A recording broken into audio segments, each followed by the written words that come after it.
Dituduh mertua bahwa hamil anak haram hingga digugat cerai suami. Di pengadilan mereka syok melihat buktinya. Udara di ruang makan minimalis itu selalu terasa hangat, diisi aroma masakan rumahan yang diciptakan dengan sepenuh jiwa oleh Aisyah. Pagi itu, kehangatan itu seolah berlipat ganda, seakan-akan ada tungku perapian yang baru saja dinyalakan di sudut hati Aisyah. Ia berdiri di depan cermin kamar mandi, menatap dua garis merah yang kontras di benda kecil berwarna putih itu, sebuah tanda kehidupan baru. Senyumnya merekah, bagai bunga yang mekar setelah kemarau panjang. Setelah 2 tahun menanti, kini rahimnya disinggahi karunia. Ia menyentuh perutnya yang masih rata, merasakan denyar janji masa depan yang cerah. Aisyah, wanita berusia 25 tahun itu, adalah definisi kelembutan. Wajahnya teduh, matanya memancarkan ketulusan, dan kesabarannya adalah lautan tak bertepi. Ia selalu percaya bahwa cinta dan kesabaran adalah kunci sebuah rumah tangga, prinsip yang ia genggam erat, bahkan saat badai mulai mengintip dari kejauhan. Ia bergegas keluar, mencari Fahri, suaminya, yang tengah tenggelam dalam tumpukan berkas di ruang kerja. "Sayang, lihat ini," seru Aisyah dengan suara riang, memecah keheningan yang biasa menyelimuti rumah mereka setiap pagi.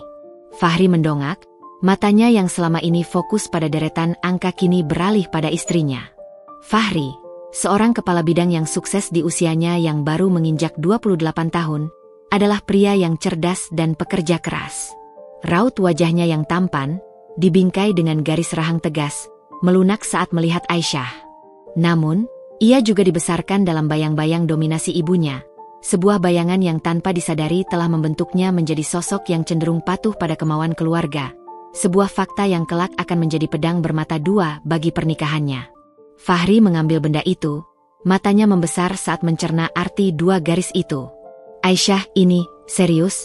tanyanya. Suaranya tercekat antara haru dan tak percaya. Aisyah mengangguk, air mata kebahagiaan mulai menetes. "Iya, sayang. Kita akan punya bayi." Sesaat kemudian, Fahri memeluknya erat. Dekapannya adalah benteng yang terasa kokoh dan tak tergoyahkan. "Astaga, sayang. Terima kasih. Aku sangat bahagia. Ini adalah mimpi kita selama ini." Bisikannya terdengar bagai melodi termanis yang pernah didengar Aisyah. Kebahagiaan mereka meluap, seolah-olah seluruh semesta ikut merayakan. Namun, di dunia ini, kebahagiaan yang sempurna seringkali hanyalah mitos. Selalu ada celah kecil yang menunggu untuk dimasuki oleh benih kecurigaan. Celah itu bernama Ibu Ratna. Malam harinya, mereka memutuskan untuk makan malam di rumah megah keluarga Fahri. Rumah itu berdiri tegak, menjulang tinggi bagai istana, tetapi bagi Aisyah, suasananya terasa dingin dan kaku, seolah udara di dalamnya terbuat dari es. Ibu Ratna, mertua Aisyah, menyambut mereka dengan senyum tipis yang tak pernah mencapai matanya. Wanita parubaya itu adalah simbol kemewahan dan status sosial. Dalam setiap tindak tanduknya, terlihat aura dominasi yang kuat. Ia sangat bangga pada Fahri, putra tunggalnya, yang dianggapnya sempurna. Sayangnya, ia tak pernah menganggap Aisyah cukup baik untuk putranya. Di mata Ibu Ratna, Aisyah hanyalah gadis biasa yang datang dari keluarga sederhana, sebuah kuda hitam yang berhasil merebut hati sang pangeran. Saat hidangan penutup disajikan, Fahri dengan suara penuh semangat mengumumkan, "Bu, Ayah, kami punya kabar gembira. Aisyah sedang hamil." Bapak Surya, ayah Fahri, seorang pria yang selalu tenang dan lebih banyak diam, tersenyum hangat. "Syukurlah. Selamat, Nak. Jaga Aisyah baik-baik, Fahri." Reaksi Bapak Surya yang tulus sedikit melegakan Aisyah. Bapak Surya adalah sosok yang karismatik namun selalu berada di bawah bayang-bayang istrinya. Namun, reaksi Ibu Ratna, seperti yang sudah-sudah, adalah badai kecil yang siap menghantam. Ia meletakkan garpunya dengan suara denting yang nyaring di atas piring porselen mewah. Tatapan matanya yang tajam, seperti pisau yang siap menghunus, langsung menembus Aisyah. "Hamil?" tanya Ibu Ratna, nadanya datar dan penuh selidik. "Kau yakin itu kabar bahagia, Fahri? Anak itu, anak yang sah?" Pertanyaan itu meluncur begitu saja, seolah sebuah racun yang dilemparkan tanpa tedeng aling-aling. Fahri tercekat, raut wajahnya berubah. "Ibu, apa maksudmu?" "Tentu saja sah. Kami sudah menikah 2 tahun, Bu." Ibu Ratna menyilangkan tangan di dada, ekspresinya tak berubah. "Kau tahu, Fahri, ibu hanya ingin memastikan. Kau terlalu sibuk bekerja, mungkin kau tidak memperhatikan. Akhir-akhir ini Aisyah sering bepergian sendiri. Ibu dengar dari tetangga kompleks, Aisyah terlihat beberapa kali dengan pria lain. Pria yang bukan kau, Fahri." Ia memberikan jeda dramatis. "Aisyah, kau sering bepergian kemana saja? Jangan-jangan, anak ini, ya, siapa yang tahu, di zaman sekarang banyak kasus seperti itu." Darah Aisyah serasa berhenti mengalir.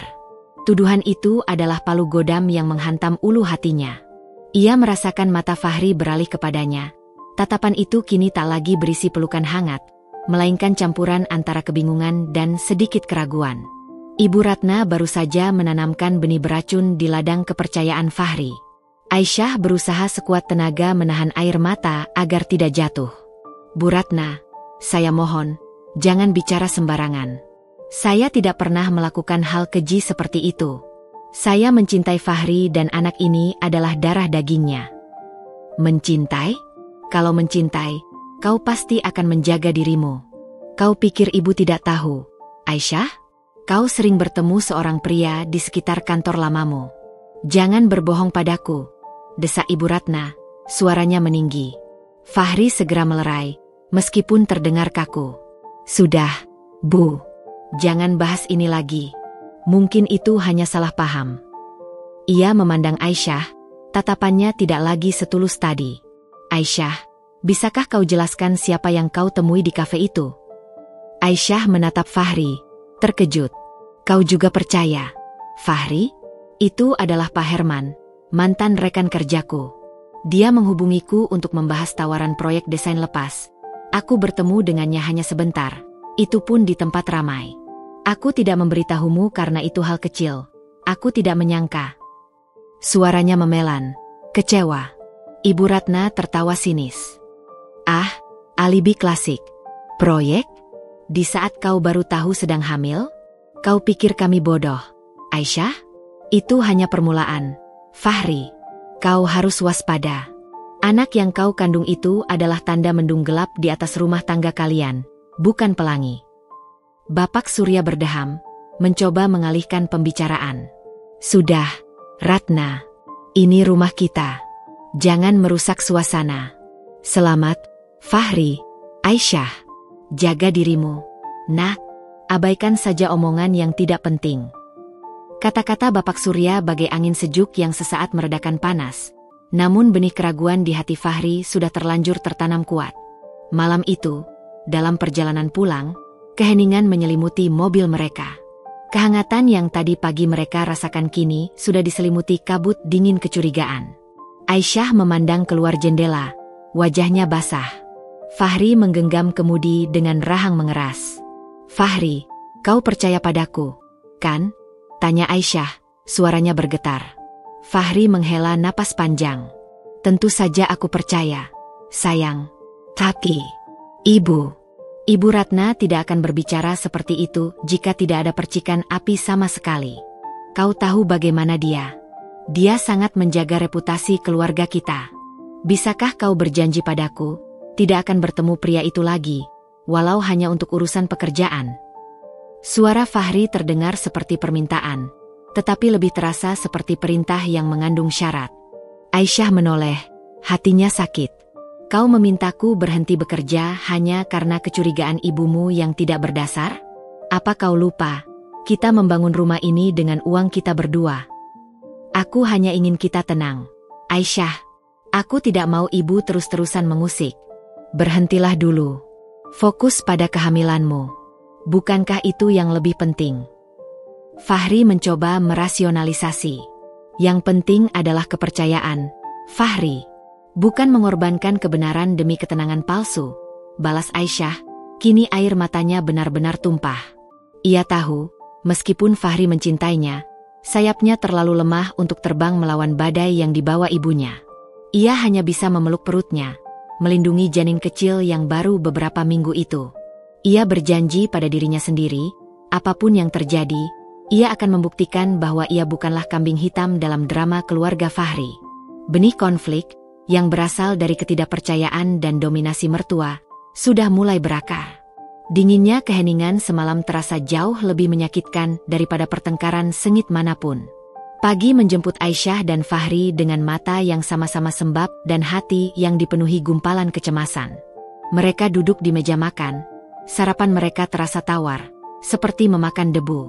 Aisyah mencoba tersenyum, bertekad menarik Fahri kembali dari tepi jurang keraguan yang diciptakan Ibu Ratna.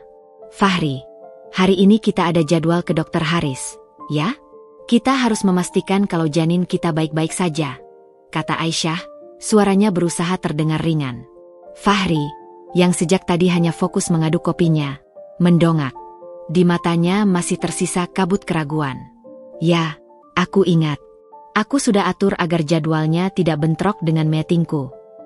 Ia memaksakan senyum, namun senyum itu pucat pasi, tak mampu menyembunyikan badai di dalam dadanya.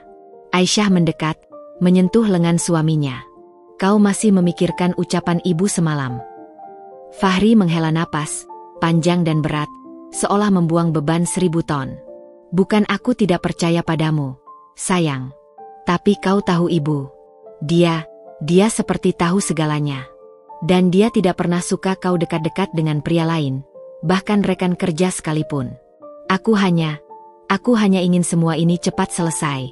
Aku tidak mau dia terus-terusan mengganggu ketenangan kita," jawabnya, suaranya kini terdengar lebih lelah daripada marah. Ia adalah seorang pria yang terbiasa hidup damai di bawah ketenangan yang mahal, dan ucapan ibunya adalah sebuah bara api yang dilemparkan ke tengah lumbung padi. "Tapi kau tahu persis bahwa aku tidak bersalah.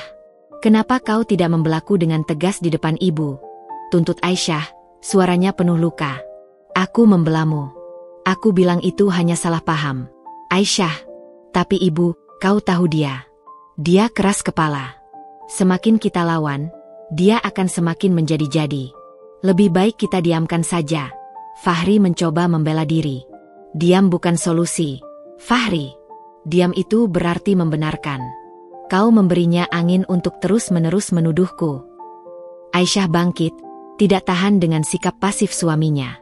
"Aku tidak akan membatalkan pekerjaanku, Fahri. Kau tahu itu penting bagiku. Dan aku tidak akan meminta maaf atas sesuatu yang tidak aku lakukan." Setelah ketegangan itu, mereka akhirnya berangkat ke klinik Dokter Haris. Dokter Haris, teman lama Fahri, seorang dokter kandungan yang ramah dan profesional, menyambut mereka dengan wajah berseri-seri. Ia adalah sosok yang menjadi saksi bisu perjalanan cinta Aisyah dan Fahri sejak kuliah. "Nah, lihat, sudah tampak denyutan kecil di sini. Itu jantungnya, Fahri. Kuat sekali, seperti semangat ibunya," ujar Dokter Haris sambil menggerakkan probe USG di perut Aisyah. Aisyah terharu, air mata kebahagiaan yang tulus kembali hadir setelah semalam tertahan. "Ya Tuhan, Fahri, lihatlah dia." Fahri menatap layar, pandangannya melembut. Senyum yang hilang sejak semalam, kini kembali. "Dia kecil sekali, Haris. Tapi detak jantungnya sejelas itu." "Tentu saja. Semua berjalan normal. Kau hanya perlu menjaga asupan gizi dan jangan terlalu banyak pikiran, Aisyah. Kau harus tenang," nasihat Dokter Haris. Saat pemeriksaan selesai, Aisyah berpakaian kembali. Dokter Haris mengajak Fahri bicara sebentar di meja kerjanya. Hanya berdua. "Fahri, kau terlihat murung. Ada masalah?" tanya Dokter Haris.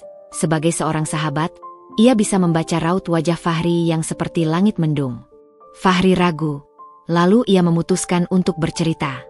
"Ibuku, Haris. Dia menuduh Aisyah macam-macam. Dia bilang anak ini, anak haram. Dia bilang Aisyah selingkuh." Dokter Haris terkejut, matanya membulat. "Apa? Itu omong kosong, Fahri. Aisyah itu wanita yang sangat baik. Aku kenal kalian berdua. Aku tahu kalian saling mencintai. Jangan biarkan omongan ibumu merusak rumah tanggamu. Lagi pula, kau tahu dia itu bagaimana. Dia terlalu protektif padamu. Aku tahu, Haris. Tapi, dia memberikan bukti. Foto Aisyah dengan seorang pria di kafe. Aku tahu Aisyah bilang itu rekan kerjanya. Tapi, Fahri menggantung kalimatnya. Keraguan itu kembali menusuknya. Dokter Haris menggeleng tegas. Foto itu bisa dimanipulasi, Fahri. Atau bahkan jika itu benar, itu hanya pertemuan biasa. Jangan jadi kerbau dicocok hidungnya. Fahri, kau harus menggunakan akal sehatmu. Aku berani menjamin Aisyah. Dia bukan tipe wanita seperti itu. Setelah ini, jangan pernah lagi meragukan istrimu. Fokuslah pada anakmu. Dia adalah darah dagingmu, dan kau sudah melihatnya sendiri. Kata-kata Dokter Haris yang lugas dan berani sedikit banyak menenangkan Fahri. Ia mengangguk. Terima kasih, sobat. Aku akan mencoba bicara lagi dengan ibu. Sepulangnya dari klinik, Fahri terlihat lebih baik. Ia memegang tangan Aisyah sepanjang perjalanan. Kehangatan itu kembali menyelimuti mereka, meskipun tidak seutuh dulu. Maafkan aku, sayang. Aku janji, aku akan percaya padamu sepenuhnya, bisiknya. Aisyah tersenyum, hatinya kembali menghangat. Ia berharap, badai kecil ini akan segera berlalu. Namun, ketenangan itu hanyalah fata morgana. Belum genap 2 jam mereka sampai di rumah, telepon dari Ibu Ratna datang. Suara Ibu Ratna di ujung sana terdengar sangat mendesak. Fahri, cepat kemari. Sekarang juga. Ibu punya bukti yang jauh lebih kuat. Bukti yang tidak bisa dibantah oleh dokter manapun. Fahri menatap Aisyah yang kini memandangnya dengan wajah cemas. Ada apa, Bu? Kami baru pulang dari dokter. Jawab Fahri. Jangan banyak tanya. Ini soal kehormatan keluarga. Kau harus segera datang, serunya, lalu sambungan terputus. Aisyah merasa firasatnya tidak enak. Kau mau ke sana, Fahri? Aku harus ke sana, sayang. Aku harus tahu apa lagi yang ibu rencanakan. Kau di rumah saja, jangan khawatir. Aku akan segera kembali dan menyelesaikan semua ini, kata Fahri, mengecup kening Aisyah sebelum bergegas pergi, meninggalkan Aisyah dalam cengkeraman ketakutan yang mencekik. Di rumah megah itu, Ibu Ratna sudah menunggu dengan Bapak Surya. Di atas meja, terhampar beberapa lembar hasil laboratorium dan sebuah amplop kecil. Duduk, Fahri. Lihat ini, titah Ibu Ratna. Suaranya rendah namun penuh otoritas, seperti guntur yang terpendam. Apa ini, Bu? Tanya Fahri, jantungnya berdebar kencang. Ibu Ratna menyodorkan lembaran itu. Ini hasil laboratorium umum yang ibu minta dari kenalan ibu, tanpa sepengetahuan Aisyah. Ibu sudah curiga sejak lama, apalagi setelah melihat betapa cepatnya Aisyah hamil. Kau tahu kan, kau dulu pernah mengalami sedikit masalah kesehatan yang membuatmu sulit punya anak. Fahri memang pernah menderita penyakit yang menyebabkan jumlah spermanya di bawah rata-rata beberapa tahun lalu, meskipun ia sempat dinyatakan pulih total sebelum menikah. Fakta ini adalah pedang bermata dua yang akan digunakan Ibu Ratna. Lalu, apa hubungannya? Tanya Fahri. Hubungannya? Lihat tanggal ini. Tanggal ini adalah perkiraan konsepsi anak itu, menurut perhitungan yang kami dapatkan. Tanggal ini, hanya seminggu sebelum masa subur Aisyah berakhir. Dan lihat ini, sebuah bukti lagi. Ibu Ratna kemudian membuka amplop kecil di meja. Di dalamnya terdapat sebuah kartu nama dan sebuah flash drive. Ini dari asisten Pak Doni. Dia memotret ini. Lihatlah. Ibu Ratna menyalakan laptop, memasukkan flash drive itu, dan menampilkan beberapa foto yang berhasil membuat Fahri terperangah. Foto-foto itu menunjukkan Aisyah sedang masuk ke sebuah gedung apartemen mewah bersama pria yang sama yang Ibu Ratna sebut, rekan kerja, tempo hari. Ada juga foto yang menunjukkan mereka berdua sedang makan malam romantis di sebuah restoran eksklusif, bukan di kafe biasa seperti yang Aisyah ceritakan. Dan yang lebih parah, foto-foto itu bertanggal, dan salah satu tanggalnya hanya berselang 1 hari dari tanggal perkiraan konsepsi yang ditunjukkan oleh Ibu Ratna di lembar lab. Lihat, Fahri, Aisyah berbohong padamu. Dia bilang itu rekan kerja, tapi pertemuan mereka tidak pernah sesederhana itu. Dia berani berbohong padamu. Di belakangmu, saat kau sedang fokus bekerja. Bahkan, dia bertemu pria ini saat dia seharusnya berada di rumah. Dan dengan perkiraan konsepsi yang sangat dekat dengan rentang waktu pertemuan itu, kau masih berani bilang anak itu anakmu? Anak itu pasti anak haram. Tuduhan itu kini tidak hanya bersumber dari kebencian, tetapi juga dibumbui dengan bukti visual, meskipun sepotong-sepotong dan disajikan dengan narasi yang sangat memutarbalikkan fakta. Ibu Ratna telah menyusun jaring laba-laba yang sangat rumit.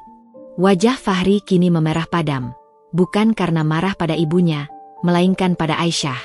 Keraguan yang tadi pagi sempat menghilang, kini kembali menyeruak dengan kekuatan 1000 kali lipat, menggeser semua kepercayaan yang pernah ia miliki. Ia merasa dihantam badai topan. Aisyah, gumam Fahri, suaranya penuh pengkhianatan yang mendalam. Ia merasa dikhianati, tidak hanya oleh istrinya, tetapi oleh seluruh cintanya. Bapak Surya, yang sedari tadi hanya diam membisu, tiba-tiba berdiri.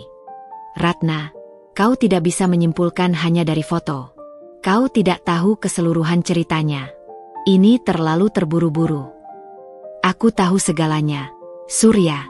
Aku hanya ingin anakku bahagia dan tidak dinodai kehormatannya oleh gadis licik ini. Buktinya sudah jelas, balas Ibu Ratna dengan mata memancarkan kemarahan. Fahri, lanjut Ibu Ratna, menatap putranya, kau adalah putraku, tulang punggung keluarga ini. Jangan biarkan anak itu menjadi aib bagi kita. Hanya ada satu cara untuk menyelesaikan ini, sebelum berita ini menyebar dan merusak reputasimu di kantor. Kau harus. Ibu Ratna berhenti sejenak, suaranya berubah menjadi lebih dingin. Kau harus menceraikannya. Sekarang juga. Perintah itu menggema di ruang tamu yang mewah itu, membekukan darah Fahri. Ia menatap foto-foto itu sekali lagi, lalu ke arah ibunya yang tampak seperti jenderal yang baru saja memenangkan pertempuran. Kepalanya berputar. Semua kata-kata Dr. Haris, semua cinta yang ia rasakan pada Aisyah, kini tertutup rapat oleh tabir kegelapan yang diciptakan Ibu Ratna. Ia merasa terpojok, bingung, dan yang paling parah, ia merasa dikhianati. Gugatan cerai itu, yang tadinya hanya ancaman di benak ibunya, kini terasa seperti satu-satunya jalan keluar yang logis. Ia harus menyelamatkan kehormatan dirinya, bahkan jika itu berarti menghancurkan hati istrinya sendiri. Keputusan itu sudah terukir, bagai prasasti yang tak bisa diubah, menuju yang penuh kehancuran. Kepala Fahri serasa dihantam godam baja. Perintah ibunya untuk menceraikan Aisyah bergaung di telinganya, menyatu dengan gambar-gambar yang baru saja ia lihat, foto Aisyah yang tampak mesra dan tanggal-tanggal mencurigakan yang berdekatan dengan perkiraan awal kehamilan. Ia berdiri di tengah ruangan mewah itu, merasa seperti selembar daun kering yang terlepas dari rantingnya, terombang-ambing oleh angin kencang antara cinta dan kehormatan keluarga. Ibu, ini keputusan yang terlalu besar. Aku butuh waktu, ucap Fahri, suaranya parau, nyaris tak terdengar. Ibu Ratna melangkah maju, tangannya mendarat di bahu putranya dengan tekanan yang menuntut. Waktu untuk apa, Fahri? Untuk menunggu aib ini menjadi buah bibir seluruh kota? Tidak. Kau harus bertindak cepat. Jika kau menceraikannya sekarang, kita bisa bilang ini adalah ketidakcocokan, atau masalah kesehatan, apapun itu. Tapi jika anak itu lahir, dan ternyata memang bukan anakmu, walaupun tes DNA bisa kita lakukan, kerusakan pada reputasimu sudah tidak bisa diperbaiki. Matanya berkilat, penuh kalkulasi. Baginya, kehormatan adalah segalanya, bahkan mengalahkan kebenaran. Bapak Surya, yang selama ini diam di sudut, akhirnya menyuarakan keberatan. Ratna, kita tidak boleh mengambil keputusan hanya berdasarkan asumsi dan foto yang tidak jelas konteksnya. Beri Fahri kesempatan bicara dengan Aisyah. Dengarkan penjelasannya. Penjelasan apa lagi, Surya? Kau mau dia bilang foto itu editan? Atau pria itu hanya teman lama yang tiba-tiba mengajaknya makan malam romantis di hotel? Kau ini terlalu polos. Ibu Ratna menepis saran suaminya dengan nada meremehkan. Fahri, kau harus memilih. Kehormatanmu dan masa depanmu, atau wanita yang sudah berani mengkhianatimu dan menodai nama baik keluarga kita. Ingat, harta kita tidak akan berarti jika reputasi kita hancur. Perkataan Ibu Ratna, yang selalu menekankan pentingnya kehormatan dan warisan, berhasil mengunci pemikiran Fahri. Di bawah tekanan ibunya, Fahri merasa seolah ia sedang diseret ke dalam jurang yang gelap. Ia membiarkan Ibu Ratna menyerahkan sebuah amplop coklat, berisi surat kuasa perceraian yang sudah disiapkan oleh pengacara keluarga. Ini, tanda tangani malam ini. Sebelum kau berubah pikiran. Ibu sudah menghubungi pengacara. Besok pagi mereka akan mendaftarkan gugatan ke pengadilan agama. Jangan khawatir, kami akan mengurus semuanya. Kau hanya perlu mengakhirinya, ujar Ibu Ratna. Suaranya kini kembali tenang, seolah ia baru saja melakukan pekerjaan rumah biasa, bukan merobek hati putranya. Fahri mengambil amplop itu. Beratnya amplop di tangannya terasa seperti beratnya dosa yang akan ia pikul. Tanpa mengucapkan sepatah kata pun lagi, ia membalikkan badan dan meninggalkan rumah itu, meninggalkan ibunya yang tampak puas dan ayahnya yang memandang kepergiannya dengan tatapan penuh keprihatinan, tatapan yang mengandung misteri dan kesedihan yang mendalam. Aisyah menunggu di ruang tamu, jantungnya berdebar kencang, bagai tabuhan genderang yang nyaring. Ia mencoba meyakinkan dirinya bahwa Fahri akan pulang dan membela dirinya, bahwa cinta mereka akan menjadi perisai yang kokoh. Namun, saat mendengar suara mobil Fahri masuk ke garasi, ada sensasi dingin yang merayapi punggungnya, sebuah pertanda buruk. Fahri masuk ke rumah. Wajahnya adalah cerminan dari malam yang kelam. Matanya kosong, garis di wajahnya tampak kaku, seolah ia baru saja kembali dari medan perang dan kalah telak. Ia berjalan perlahan, meletakkan kunci mobilnya, dan hanya menatap Aisyah tanpa ekspresi. Fahri, ada apa? Apa yang ibu katakan padamu? Apa buktinya? Katakan padaku. Aisyah mendekat, mencoba menyentuh suaminya. Fahri mundur selangkah, seolah sentuhan Aisyah adalah api yang membakar. Jangan sentuh aku, Aisyah, katanya pelan, sangat pelan. Namun kata-kata itu menusuk Aisyah jauh lebih dalam daripada teriakan. Kenapa? Fahri? Kenapa kau seperti ini? Katakan padaku. Aisyah mulai menangis. Ia tahu ada sesuatu yang sangat buruk telah terjadi. Fahri mengambil amplop coklat di tas kerjanya dan melemparkannya ke meja. Suaranya kali ini keras dan penuh amarah yang menutupi ketakutan dan rasa bersalahnya. Kau tanya kenapa? Ini. Buka dan lihat sendiri. Kau bilang kau mencintaiku? Kau bilang anak itu anakku? Kau pembohong. Aisyah, kau sudah mengkhianatiku. Aisyah mengambil amplop itu dengan tangan gemetar. Saat ia melihat kop surat pengacara dan kata-kata, surat gugatan perceraian, di bagian atas, dunianya runtuh. Kakinya lemas, ia terduduk di sofa. Hatinya seperti dirobek, lalu diinjak-injak hingga hancur berkeping-keping. Fahri, kau tidak serius. Ini pasti ulah ibumu. Aisyah menatap suaminya, mencari sisa-sisa cinta yang pernah ada. Ini bukan ulah ibu. Ini kebenaran yang harus kau hadapi, Aisyah.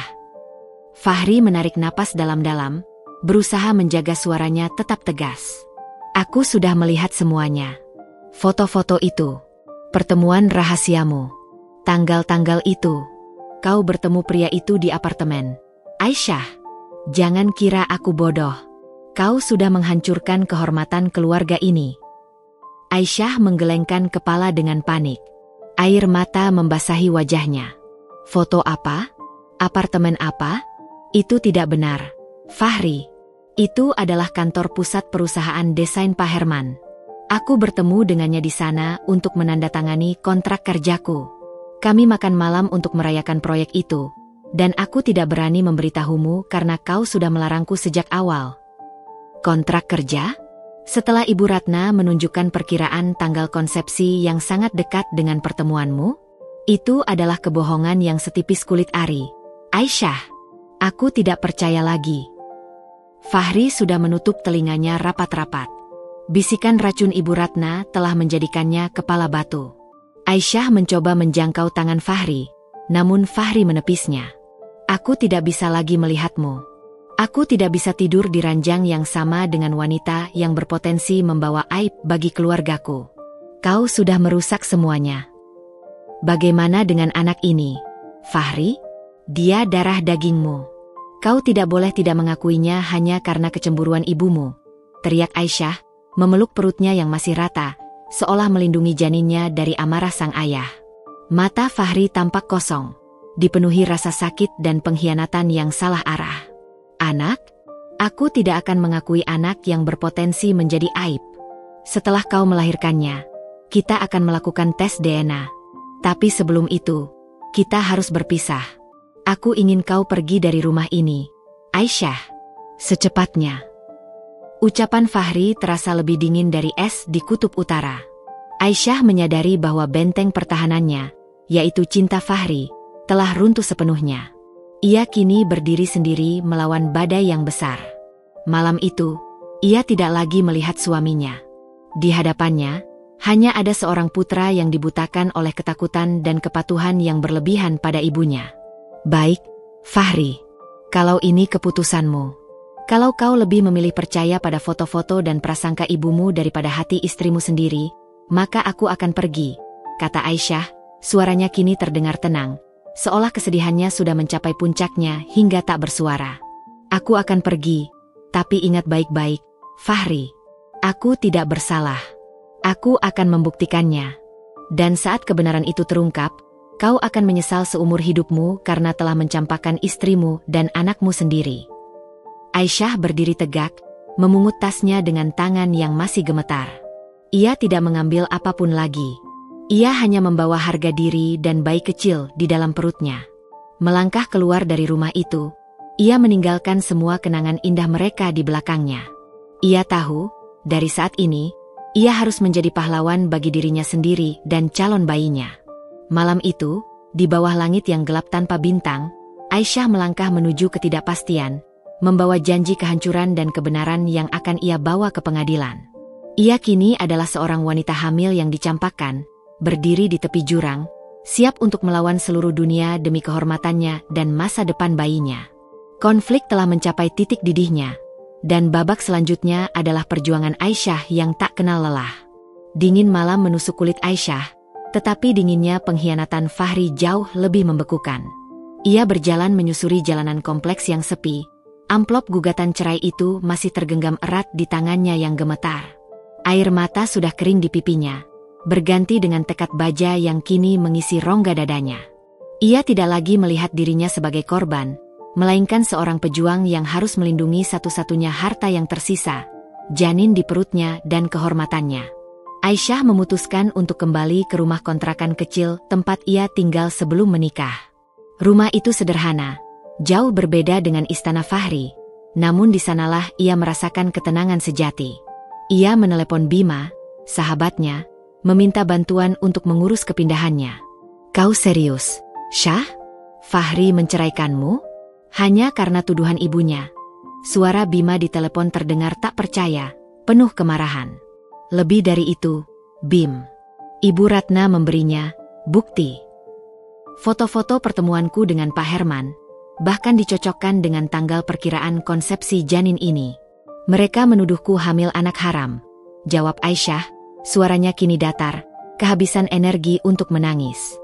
Bima mendengus. Mereka benar-benar terlalu lancang mulut. Foto itu pasti dipelintir. Kau harus melawan, Syah. Jangan biarkan mereka menginjak-injak harga dirimu dan bayi tak berdosa itu. Aku tidak akan menyerah, Bim. Aku butuh pengacara. Pengacara yang berani melawan kekuatan keluarga mereka. Aku akan membuktikan bahwa mereka salah. Aku akan membuktikan bahwa anak ini 100% darah daging Fahri. Janji Aisyah. Matanya menatap tajam ke depan, seolah sudah melihat hari persidangan itu. Bima segera merekomendasikan seorang pengacara senior yang terkenal berintegritas dan tak gentar menghadapi kasus-kasus sensitif bernama Budiah. Pagi itu juga, Aisyah memberanikan diri menemui Budiah di kantornya. Sementara itu, di kediaman mewah, Fahri merasa seperti berada dalam sangkar emas. Ia telah menuruti kemauan ibunya, tetapi ketenangan yang dijanjikan Ibu Ratna tak pernah datang. Yang ada hanyalah penyesalan yang menjadi parasit di dalam jiwanya. Pagi itu, Ibu Ratna terlihat sangat puas.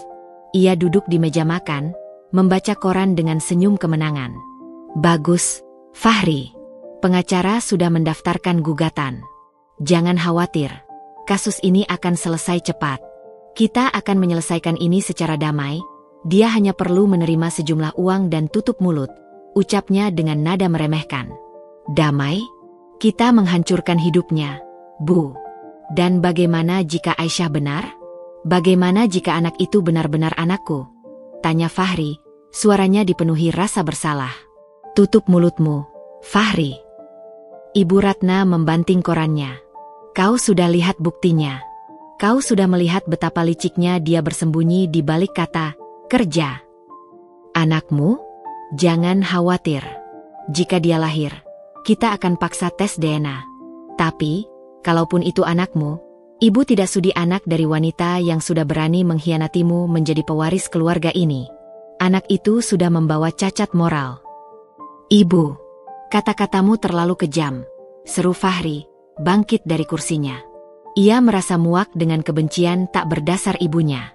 Tiba-tiba, Bapak Surya masuk. Wajahnya tegang. Sorot matanya yang biasanya lembut kini terlihat terluka. Ia membawa sebuah amplop surat yang terlihat kuno dan kertas yang sudah menguning. Ratna, Fahri, kalian harus mendengarkan ini, kata Bapak Surya. Suaranya sangat serius. Aku tahu kau tidak suka Aisyah, Ratna. Tapi kebencianmu itu, ada yang aneh. Sejak awal bertemu Aisyah, kau selalu menanyakan tanggal lahirnya. Ingat. Ibu Ratna menatap suaminya dengan curiga. Apa maksudmu, Surya? Jangan mengada-ada. Aku tidak mengada-ada. Kau terlalu membenci Aisyah, Ratna. Sejak pertama kali kau tahu namanya, Aisyah, kau sudah sinis. Kau selalu membandingkannya dengan anak kita yang hilang, ujar Bapak Surya, lalu menatap Fahri. Nak, ibumu, dia pernah kehilangan seorang bayi perempuan saat masih bayi, bertahun-tahun sebelum kau lahir. Itu adalah masa kelamnya. Trauma itu membuatnya sangat posesif padamu, dan sangat curiga pada wanita lain yang dekat denganmu. Dia selalu berpikir, jika anak perempuan itu masih hidup, umurnya akan seusia Aisyah. Ibu Ratna mendadak pucat, seolah darah telah terkuras dari wajahnya. Surya, diam. Jangan bicara lagi. Aku harus bicara, Ratna, agar Fahri tidak hancur seperti ini. Bapak Surya mengabaikan istrinya, lalu melanjutkan bicaranya kepada Fahri. Kau tahu kenapa Ibu Ratna sangat membenci Aisyah dan menuduhnya hamil anak haram? Karena secara tidak sadar, dia melihat Aisyah sebagai ancaman dari masa lalu yang ia takutkan. Sebuah proyeksi atas rasa kehilangan dan kecemburuannya yang sudah menjadi akar rumput di hatinya. Fahri mendengarkan dengan kebingungan. Ini adalah sisi gelap ibunya yang tak pernah ia tahu. Ia menatap ibunya yang kini sudah menangis, tetapi tetap mencoba mempertahankan benteng keangkuhannya. Itu tidak benar, Fahri. Ayahmu hanya mengarang cerita untuk membelanya. Ibu membencinya karena dia pengkhianat, seru Ibu Ratna sambil terisak. Aku tidak mengarang, Ratna. Dan aku sudah melihat fotonya. Pria yang bersama Aisyah itu adalah Herman Wijaya, bukan? Dia adalah arsitek terkenal, sekaligus salah satu pengusaha paling dihormati di kota ini. Kau pikir dia akan main-main dengan istri orang? Kau yang menyuruh orang memotretnya, Ratna. Kau sudah menabur benih kecurigaan di antara mereka, Bapak Surya menuding. Fahri bingung. Siapa Herman Wijaya itu? Yah? Aisyah bilang dia hanya rekan kerja. Dia memang rekan kerja, Nak. Dan dia juga salah satu arsitek yang ayah kenal baik. Dia sedang membangun proyek besar di luar kota dan mengajak Aisyah bekerja sama dalam desain interiornya. Proyek ini sangat besar, Nak. Aisyah tidak berbohong. Jelas Bapak Surya. Foto-foto itu adalah potongan kenyataan yang disajikan dengan narasi yang salah. Dan Ibu Ratnamu, ia membayar orang untuk mendapatkan foto-foto itu. Ratna, demi apa? Ibu Ratna hanya terdiam. Air matanya jatuh membasahi pipi. Rasa bersalah dan kebencian bercampur aduk di wajahnya. Fahri merasa seperti orang bodoh. Ia merasa baru saja membunuh istrinya sendiri, hanya karena ia terlalu takut melawan ibunya. Rasa penyesalan kini mencekiknya. Aku harus menemui Aisyah. Aku harus menjelaskan semuanya. Aku harus menarik gugatan ini, Bu. Terlambat, Fahri. pengacara sudah jalan. Kau tidak bisa mencabutnya semudah itu. Kau sudah menandatangani surat kuasa. Tunggu saja sampai di pengadilan, seru Ibu Ratna. Suaranya kini terdengar seperti lolongan keputusasaan. Di sisi lain kota, Aisyah dan Bu Diah sedang menyusun strategi. Aisyah menceritakan semua, mulai dari tuduhan pertama hingga foto-foto dan akhirnya gugatan cerai. Mereka berencana menghancurkanmu. Tuduhan anak haram adalah senjata paling keji. Aisyah, kata Bu Diah, suaranya dingin dan tegas. Kita harus menghadapi mereka dengan kepala tegak.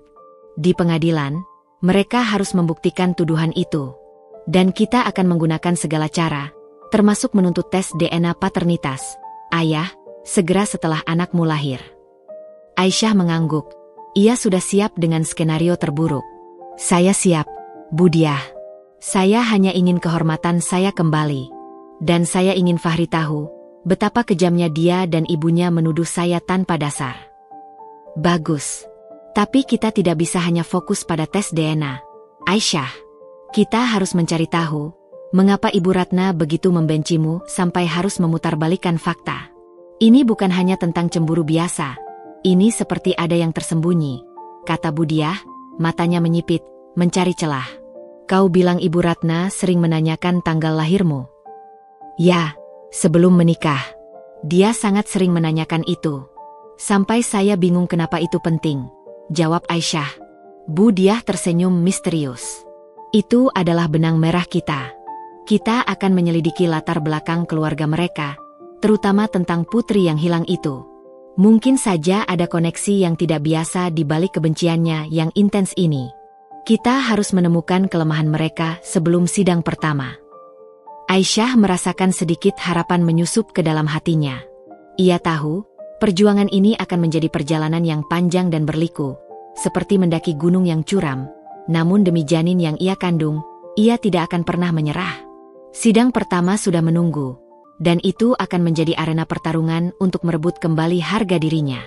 Babak baru, di mana Aisyah akan melawan keluarga suaminya di meja hijau, baru saja dimulai, dengan Bu Diah sebagai tangan kanannya. 6 minggu berlalu sejak Aisyah meninggalkan rumah itu. 6 minggu yang terasa seperti 6 tahun. Perutnya mulai membesar. Namun tubuhnya kian kurus termakan pikiran dan beban emosional. Hari sidang pertama telah tiba. Udara di pengadilan terasa dingin dan pengap, dipenuhi aura ketegangan dan harapan yang saling bertentangan. Aisyah duduk di kursi termohon, didampingi oleh Bu Diah yang tampak tenang dan profesional, bagai karang yang kokoh di tengah lautan badai. Jantung Aisyah berdegup kencang. Setiap detiknya terasa seperti palu yang memukul-mukul dadanya. Ia memandang ke seberang. Di sana, duduk Fahri di samping pengacaranya, sementara Ibu Ratna duduk di kursi pengunjung. Matanya yang tajam tertuju pada Aisyah dengan sorot penuh kebencian dan kemenangan. Bapak Surya hadir juga, namun ia duduk sedikit terpisah, wajahnya tampak muram dan penuh penyesalan.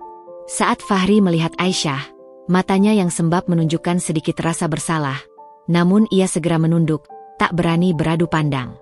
Keraguan dan perintah ibunya telah mengikatnya, membuatnya menjadi boneka tali yang bergerak sesuai keinginan Ibu Ratna. Sidang dimulai. Setelah majelis hakim membuka persidangan, giliran pengacara Fahri, Bapak Hendra, menyampaikan gugatan. Yang mulia majelis hakim, kami mengajukan gugatan cerai ini dengan alasan utama ketidaksetiaan termohon, Saudari Aisyah, yang telah berulang kali melakukan pertemuan rahasia dengan pria lain, bahkan pada saat-saat krusial dalam rumah tangga mereka. Perbuatan termohon ini telah merusak kehormatan keluarga klien kami, ujar Bapak Hendra dengan nada meyakinkan. Lebih jauh lagi, klien kami, Bapak Fahri, meragukan status anak yang dikandung termohon. Kami khawatir anak ini bukan darah daging klien kami, dan oleh karenanya, klien kami memutuskan untuk tidak mengakui anak tersebut sebagai ahli warisnya. Ucapan terakhir itu bagai anak panah beracun yang menancap di hati Aisyah. Ia mengepalkan tangannya di bawah meja, berusaha keras untuk tetap tenang. Giliran Bu Diah berbicara, suaranya lantang dan tegas, membelah keheningan ruang sidang.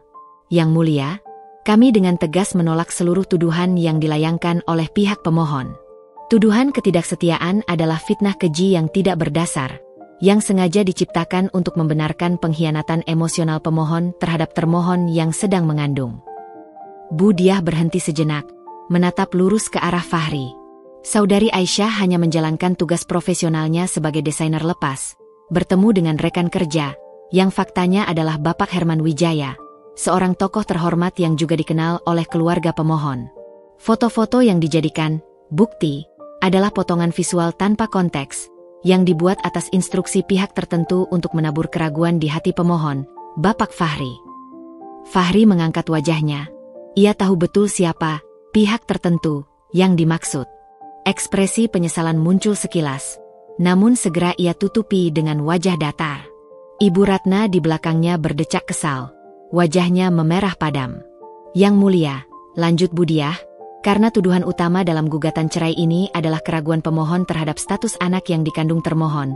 Kami, demi mengembalikan kehormatan dan nama baik klien kami, meminta majelis hakim untuk memerintahkan. Pertama, pengujian DNA paternitas, ayah, segera setelah anak lahir, yang harus diikuti oleh Bapak Fahri.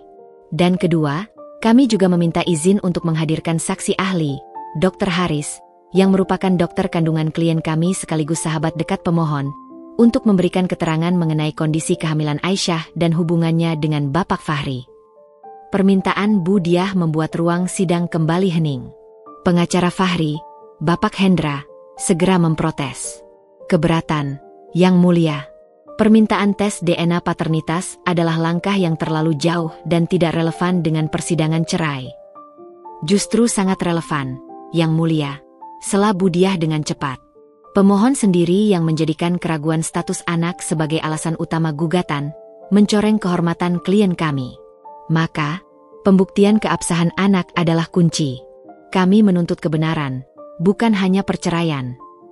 Majelis hakim berunding sebentar. Keputusan hakim adalah titik balik pertama dalam sidang ini.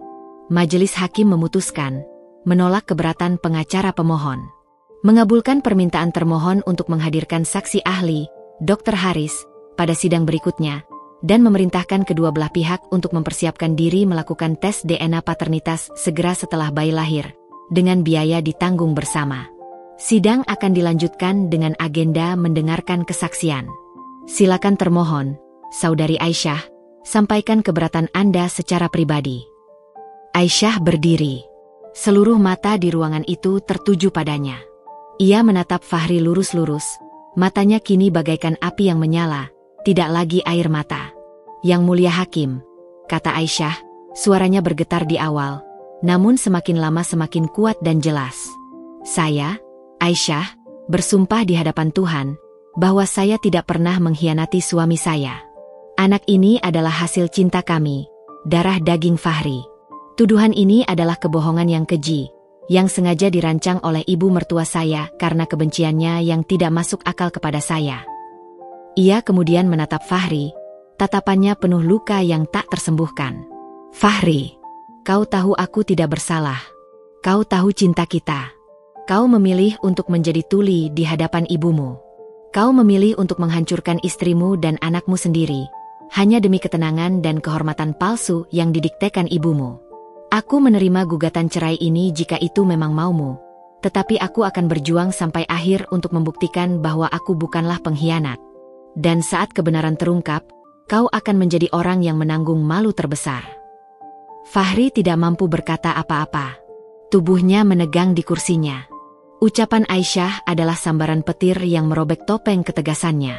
Sidang ditutup, dan semua orang beranjak keluar. Di lorong pengadilan, Bapak Surya mendekati Aisyah dan Bu Diah. Ia tampak sangat gelisah. Aisyah, saya minta maaf atas semua ini. Saya tahu kamu tidak bersalah, ujar Bapak Surya, suaranya dipenuhi penyesalan.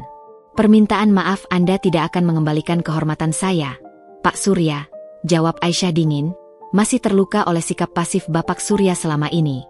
Bapak Surya menghela napas. Saya tahu. Tapi ada sesuatu yang harus kamu ketahui. Sesuatu yang dicari oleh pengacara Bu Diah tadi. Ia mencondongkan tubuhnya, berbisik, tentang putri kami yang hilang. Namanya juga Aisyah.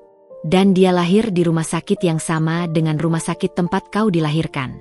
Aku pernah melihat sertifikat lahir lamamu saat kau dan Fahri berpacaran. Aku melihat tanggal dan nama ibu angkatmu.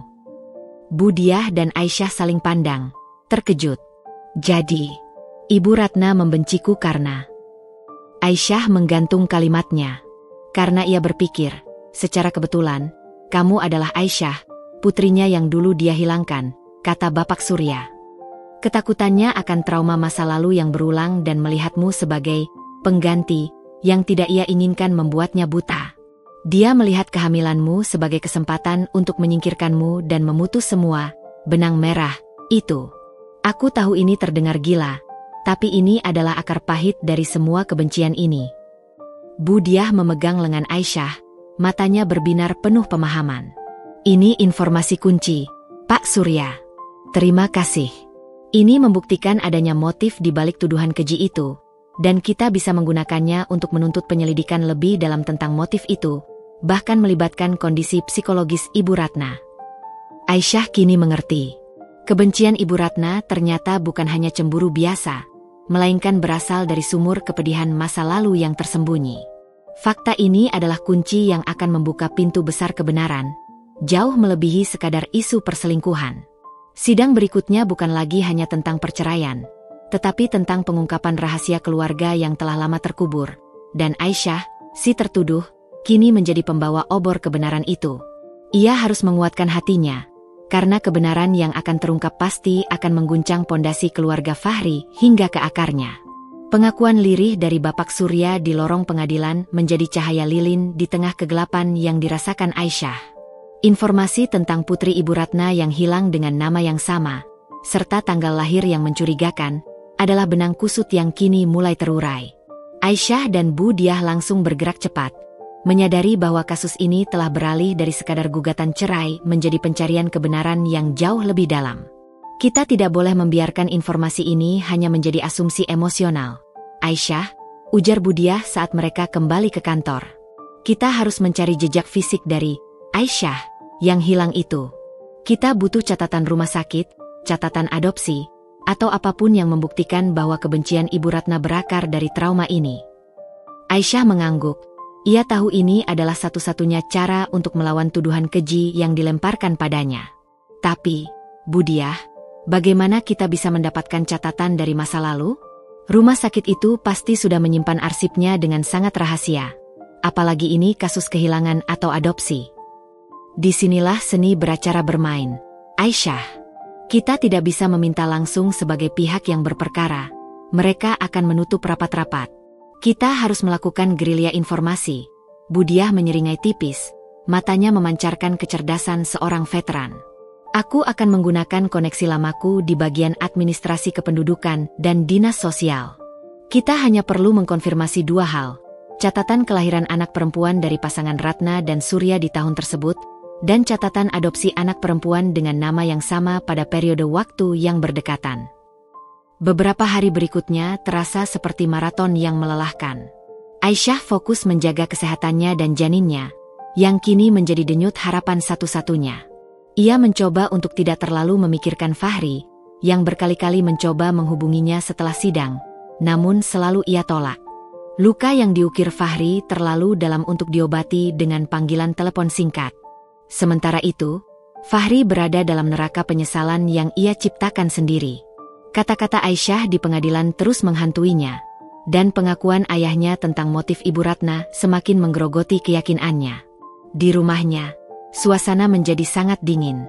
Ibu Ratna kini diam 1000 bahasa, hanya menyahut seperlunya. Ia tahu Bapak Surya telah membuka tabir masa lalunya. Bu, kenapa ibu tidak mau bicara padaku? Kenapa ibu begitu yakin Aisyah bersalah? Ayah bilang itu ada hubungannya dengan Aisyah yang hilang dulu. Fahri mencoba bertanya pada suatu malam saat mereka makan malam hanya berdua. Ibu Ratna meletakkan sendoknya, menatap Fahri dengan mata berkaca-kaca. Kau tidak akan mengerti, Fahri. Anak itu, ia adalah kutukan bagi keluarga ini. Kau harus menceraikannya. Jika kau tidak menceraikannya, kau akan menyesal. Aku melakukan ini demi kebaikanmu. Kebaikan apa, Bu? Kebaikan yang menghancurkan rumah tanggaku? Aku sudah melihat foto-foto yang ibu berikan. Ayah bilang Pak Herman itu arsitek terhormat, dan Aisyah memang sedang menjalankan proyek desain. Itu bukan perselingkuhan, Bu. Itu fitnah. Fahri kini berani melawan. Kau membela dia lagi? Setelah semua yang dia lakukan? Aku ibumu, Fahri. Aku tidak mungkin ingin mencelakaimu, balas Ibu Ratna dengan nada tinggi. Ibu melihat kecurigaan di mata mereka. Ibu melihat bagaimana kau dan Aisyah mulai merenggang sebelum kehamilan ini. Anak itu, dia adalah alatnya untuk menjebakmu. Kau harus segera menceraikannya. Tidak, Bu. Aku akan menunggu sampai ada keputusan pengadilan. Aku akan meminta maaf pada Aisyah. Aku akan. Kau tidak akan meminta maaf, potong Ibu Ratna. Dengar, Fahri. Jika kau berani kembali padanya, Ibu tidak akan mengakuimu sebagai anak lagi. Kau harus memilih, ibu atau wanita itu. Ancaman itu bagaikan tangan besi yang mencekik kebebasan Fahri. Ia kembali terdiam, terperangkap dalam pilihan yang mustahil. 1 minggu sebelum sidang kedua, Bu Diah memanggil Aisyah. Di atas meja, terhampar selembar kertas fotokopi dari arsip yang berhasil ia dapatkan. Aisyah, ini menarik, ujar Bu Diah, menunjuk pada 2 dokumen. Dokumen pertama adalah akta kelahiran atas nama Aisyah Surya Prawira. Lahir di Rumah Sakit Pelita Harapan pada tanggal 14 Maret 25 tahun lalu. Ayah, Surya Prawira. Ibu, Ratna Widianti. Tapi ada catatan kaki. Anak meninggal dunia 2 hari setelah lahir. Jantung Aisyah berdesir. Ia melihat nama Bapak Surya dan Ibu Ratna di sana.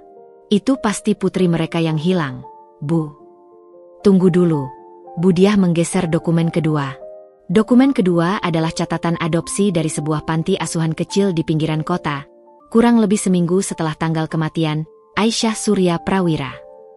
Dokumen ini mencatat adanya adopsi bayi perempuan tak bernama dari rumah sakit yang sama, Pelita Harapan, oleh pasangan suami istri dari luar kota, yang kebetulan adalah orang tua angkatmu. Aisyah terkesiap. Rumah sakit yang sama? Tanggal yang berdekatan. Bukan hanya berdekatan, Aisyah, kata Bu Diah, mencondongkan tubuhnya. 2 catatan ini berasal dari Rumah Sakit Pelita Harapan. Catatan kematian putri Ibu Ratna ada di arsip internal rumah sakit, yang menyatakan bayi itu meninggal 2 hari setelah lahir karena komplikasi. Namun, catatan adopsi ini, yang dibuat di panti asuhan, mencatat bayi yang diadopsi adalah bayi yang baru lahir dari Rumah Sakit Pelita Harapan, yang ditemukan di panti asuhan tersebut seminggu kemudian. Ini menimbulkan pertanyaan, apakah putri Ibu Ratna benar-benar meninggal? Atau ada kesalahan, bahkan skandal, di rumah sakit itu yang menyebabkan bayi itu hilang dan kemudian diadopsi? Aisyah merasa seluruh tubuhnya bergetar. Bu Diah, maksud Anda mungkin saya adalah Aisyah yang mereka hilangkan itu? Kita tidak bisa berspekulasi, Aisyah, itu terlalu jauh. Kau sudah melakukan tes DNA dengan orang tua angkatmu, dan kau adalah anak kandung mereka. Tapi, fakta ini sangat kuat untuk membuktikan motif Ibu Ratna. Kebenciannya bukan hanya cemburu, tapi ketakutan bahwa kau, sebagai pengganti anak yang hilang, akan kembali menuntut tempat di keluarga mereka, jelas Bu Diah. Namun, kita harus memastikan satu hal tentang Bapak Surya. Mengapa dia begitu yakin bahwa kebencian Ibu Ratna itu berakar dari trauma masa lalu? Ia terlihat sangat tahu detailnya. Bu Diah kemudian menunjuk pada baris kecil di catatan adopsi. Lihat, di sini ada nama seorang staf administrasi yang mengurus dokumen bayi adopsi ini dari rumah sakit ke panti asuhan. Namanya Indah Purnamasari. Aku akan mencarinya. Dia adalah kunci pembuka rahasia yang mungkin disembunyikan Rumah Sakit Pelita Harapan saat itu. Mendengar ini, Aisyah merasakan gelombang pening dan harapan. Ia diceraikan atas dasar fitnah pengkhianatan, namun ia mungkin akan membongkar rahasia kelam keluarga suaminya. Sidang berikutnya bukan hanya tentang pembuktian dirinya, tetapi juga tentang pengungkapan kebenaran yang selama ini terpendam. Aisyah hanya bisa berdoa, semoga kebenaran ini tidak menghancurkan semua orang, terutama janin kecilnya yang akan segera lahir ke dunia. Dengan berpegangan pada harapan ini, Aisyah bersiap menghadapi sidang kedua, Yang dijanjikan Budiah akan menjadi arena untuk meletakkan bom waktu di tengah-tengah keangkuhan keluarga Fahri. Suasana di kantor hukum Budiah terasa seperti ruang kendali operasi militer. Meja panjang itu dipenuhi kertas-kertas dan arsip yang kini sudah mulai menunjukkan pola. Aisyah, meskipun fisiknya semakin berat karena kehamilan, semangatnya menyala-nyala, bagai obor yang tak pernah padam. Ia menyadari, kasus perceraiannya adalah pintu masuk menuju sebuah rahasia keluarga yang jauh lebih besar. Budiah, apakah kita sudah mendapatkan kontak dari Ibu Indah Purnamasari? Tanya Aisyah, tidak sabar ingin tahu perkembangan terbaru. Budiah menyandarkan punggungnya di kursi, senyum tipis terukir di bibirnya. Sudah, Aisyah. Bu Indah kini sudah pensiun dan tinggal di luar kota. Aku sudah menghubunginya. Dia sangat terkejut saat mendengar nama Rumah Sakit Pelita Harapan dan panti asuhan yang dulu ia tangani. Dia bilang, ada detail yang sangat sensitif yang ia sembunyikan selama puluhan tahun, dan dia baru mau mengungkapkannya jika diminta langsung oleh majelis hakim. Detail sensitif apa, Bu? Desak Aisyah. Bu Indah tidak mau bicara lebih jauh di telepon. Tapi ia memberi petunjuk penting. Dia bilang, ada 2 bayi perempuan yang lahir di tanggal yang sama di rumah sakit itu, dan terjadi kekacauan administrasi. Salah satunya adalah putri Ibu Ratna dan Bapak Surya, dan yang lainnya adalah bayi terlantar yang kemudian diadopsi.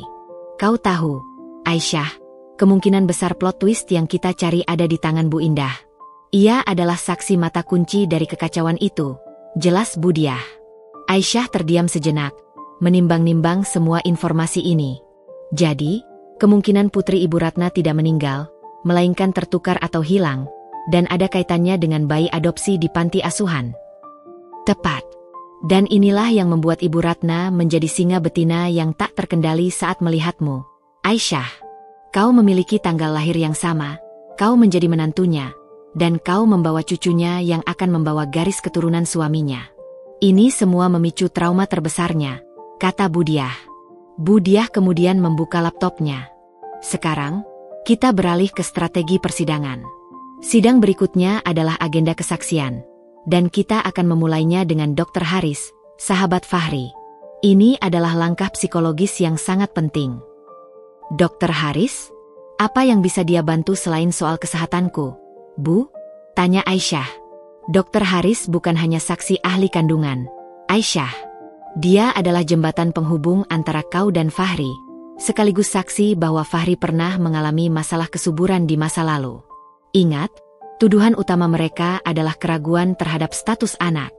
Jika Dr. Haris sebagai sahabat dekat Fahri, yang tahu riwayat medisnya, memberikan kesaksian bahwa Fahri telah pulih dan bahwa kehamilanmu berjalan normal, itu akan menghancurkan argumen mereka, jelas Budiah. Budiah segera menelepon Dr. Haris, yang berjanji akan memberikan kesaksian yang seobjektif mungkin sebagai seorang profesional dan sahabat. Haris, ujar Budiah di telepon, kau harus datang ke pengadilan. Kami membutuhkanmu tidak hanya sebagai dokter, tetapi juga sebagai saksi integritas hubungan Fahri dan Aisyah, dan sebagai saksi yang mengetahui riwayat medis Fahri. Kau adalah senjata pamungkas kita di sidang besok. Saya akan datang, Budiah. Saya akan katakan yang sebenarnya. Saya tidak bisa diam melihat Fahri menghancurkan hidupnya karena bisikan ibunya. Saya sudah mencoba menasihatinya, tapi dia sudah jadi kepala batu, jawab Dr. Haris dengan suara tegas. Keesokan harinya, ruang sidang dipenuhi ketegangan yang lebih pekat daripada sidang pertama. Fahri duduk dengan wajah kuyu. Ia tahu ia akan menghadapi sahabatnya sendiri. Ibu Ratna datang, mengenakan pakaian desainer termahalnya, seolah hendak menegaskan dominasinya. Sidang dimulai. Setelah majelis hakim mengizinkan, Dr. Haris dipanggil untuk memberikan kesaksiannya. Saudara saksi, Dr. Haris, tanya Bapak Hendra, pengacara Fahri, dengan nada meremehkan, Anda adalah sahabat dekat pemohon, Bapak Fahri. Apakah Anda dapat menjamin objektivitas Anda dalam memberikan keterangan terkait kesehatan termohon, Saudari Aisyah? Saya bersumpah sebagai dokter dan warga negara. Saya akan memberikan kesaksian berdasarkan fakta medis dan profesionalitas saya, jawab Dr. Haris dengan tenang. Baiklah, saudara saksi, Anda mengetahui bahwa klien kami, Bapak Fahri, sempat mengalami masalah kesehatan yang berkaitan dengan kesuburan beberapa tahun lalu. Bukankah hal itu dapat memperkuat keraguan kami mengenai status anak yang dikandung termohon? Desak Bapak Hendra. Dr. Haris memegang mikrofonnya. Yang Mulia Hakim, betul bahwa Bapak Fahri pernah mengalami masalah kesuburan ringan. Namun, saya juga yang merawat beliau hingga beliau dinyatakan pulih total dan siap memiliki keturunan sebelum menikah. Tidak ada indikasi medis yang menyatakan beliau tidak bisa menghamili. Selain itu, saya telah memeriksa termohon, Saudari Aisyah, secara rutin. Kehamilannya berjalan normal, dan dari pemeriksaan rutin, usia kandungan yang dilaporkan Aisyah sangat sesuai dengan tanggal konsepsi setelah beliau dinyatakan pulih total. Secara medis, tidak ada alasan untuk meragukan bahwa Bapak Fahri adalah ayah biologis dari janin ini, apalagi sampai menuduh anak itu haram. Kesaksian Dr. Haris bagai tembakan di kegelapan. Wajah Fahri tampak terkejut, namun ada sedikit kelegaan. Ia merasa malu karena meragukan Aisyah, padahal sahabatnya sendiri sudah meyakinkannya. Ibu Ratna, di kursi pengunjung, sontak berdiri. Itu bohong. Dokter ini bersekongkol dengan Aisyah. Dia ingin menutupi aib perselingkuhan itu, teriak Ibu Ratna, menunjuk ke arah Dr. Haris dan Aisyah. Majelis hakim segera mengetuk palu, memperingatkan Ibu Ratna. Saudari Ratna, harap tenang. Anda tidak diperkenankan menginterupsi persidangan. Giliran Bu Diah mengajukan pertanyaan pada Dr. Haris. Dr. Haris, selain fakta medis tersebut, sebagai sahabat Fahri, apakah Anda melihat adanya perubahan signifikan dalam perilaku pemohon, Bapak Fahri, sejak tuduhan ini dilayangkan? Dr. Haris menatap Fahri, lalu menjawab, Yang Mulia, saya melihat Fahri berada di bawah tekanan yang sangat berat. Saya melihat dia sangat mencintai Aisyah. Namun, dia tampak terombang-ambing antara cintanya pada istri dan kepatuhan pada ibunya. Saya yakin, keraguan yang ia rasakan bukanlah dari hatinya sendiri, melainkan bisikan racun yang terus-menerus disuntikkan kepadanya, membuatnya tidak mampu menggunakan akal sehatnya lagi. Pengakuan itu benar-benar menghantam Fahri. Matanya mulai berkaca-kaca. Ia menyadari betapa jauhnya ia tersesat. Setelah kesaksian Dr. Haris, majelis hakim beralih ke agenda berikutnya. Majelis hakim telah menerima pengajuan termohon untuk menghadirkan saksi kunci pada sidang berikutnya. Bu Diah, apakah saudari akan menyampaikan keberatan baru terkait gugatan ini? Bu Diah berdiri, membawa sebuah amplop besar. Yang Mulia, kami masih menolak gugatan cerai ini. Dan kami mengajukan permintaan penyelidikan lebih lanjut terkait motif utama di balik tuduhan tak berdasar ini. Kami menemukan adanya motif tersembunyi yang berasal dari masa lalu Ibu Ratna, yang diduga sangat membenci klien kami karena klien kami memiliki tanggal lahir yang sama persis dengan putri Ibu Ratna yang dikabarkan meninggal dunia. Kami memiliki bukti administratif dan seorang saksi kunci yang dapat membuktikan bahwa kebencian ini adalah trauma yang berulang dan bukan karena perselingkuhan. Permintaan Bu Diah membuat suasana sidang kembali tegang.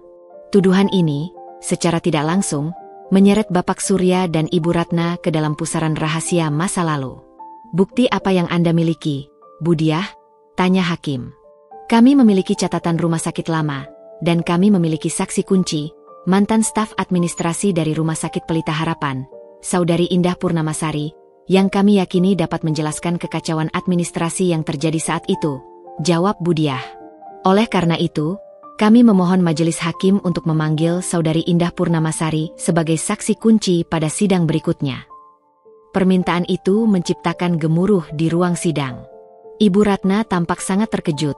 Ia menatap Bapak Surya dengan tatapan yang penuh pertanyaan dan ketakutan. Bapak Surya hanya bisa menunduk. Wajahnya tampak lelah menanggung beban rahasia itu. Mereka semua tahu, babak berikutnya bukan lagi tentang perceraian Aisyah, melainkan tentang pengungkapan rahasia gelap yang telah mereka sembunyikan selama 1/4 abad. Aisyah hanya bisa menarik napas. Kini ia tahu ia telah memegang kartu as di tangannya. Ketegangan yang menyelimuti ruang sidang kini merayap keluar, membekukan suasana di seluruh kota. Nama Indah Purnamasari, mantan staf administrasi Rumah Sakit Pelita Harapan, telah menjadi kata sandi yang mengandung ancaman serius bagi keluarga Fahri. Ibu Ratna sangat panik.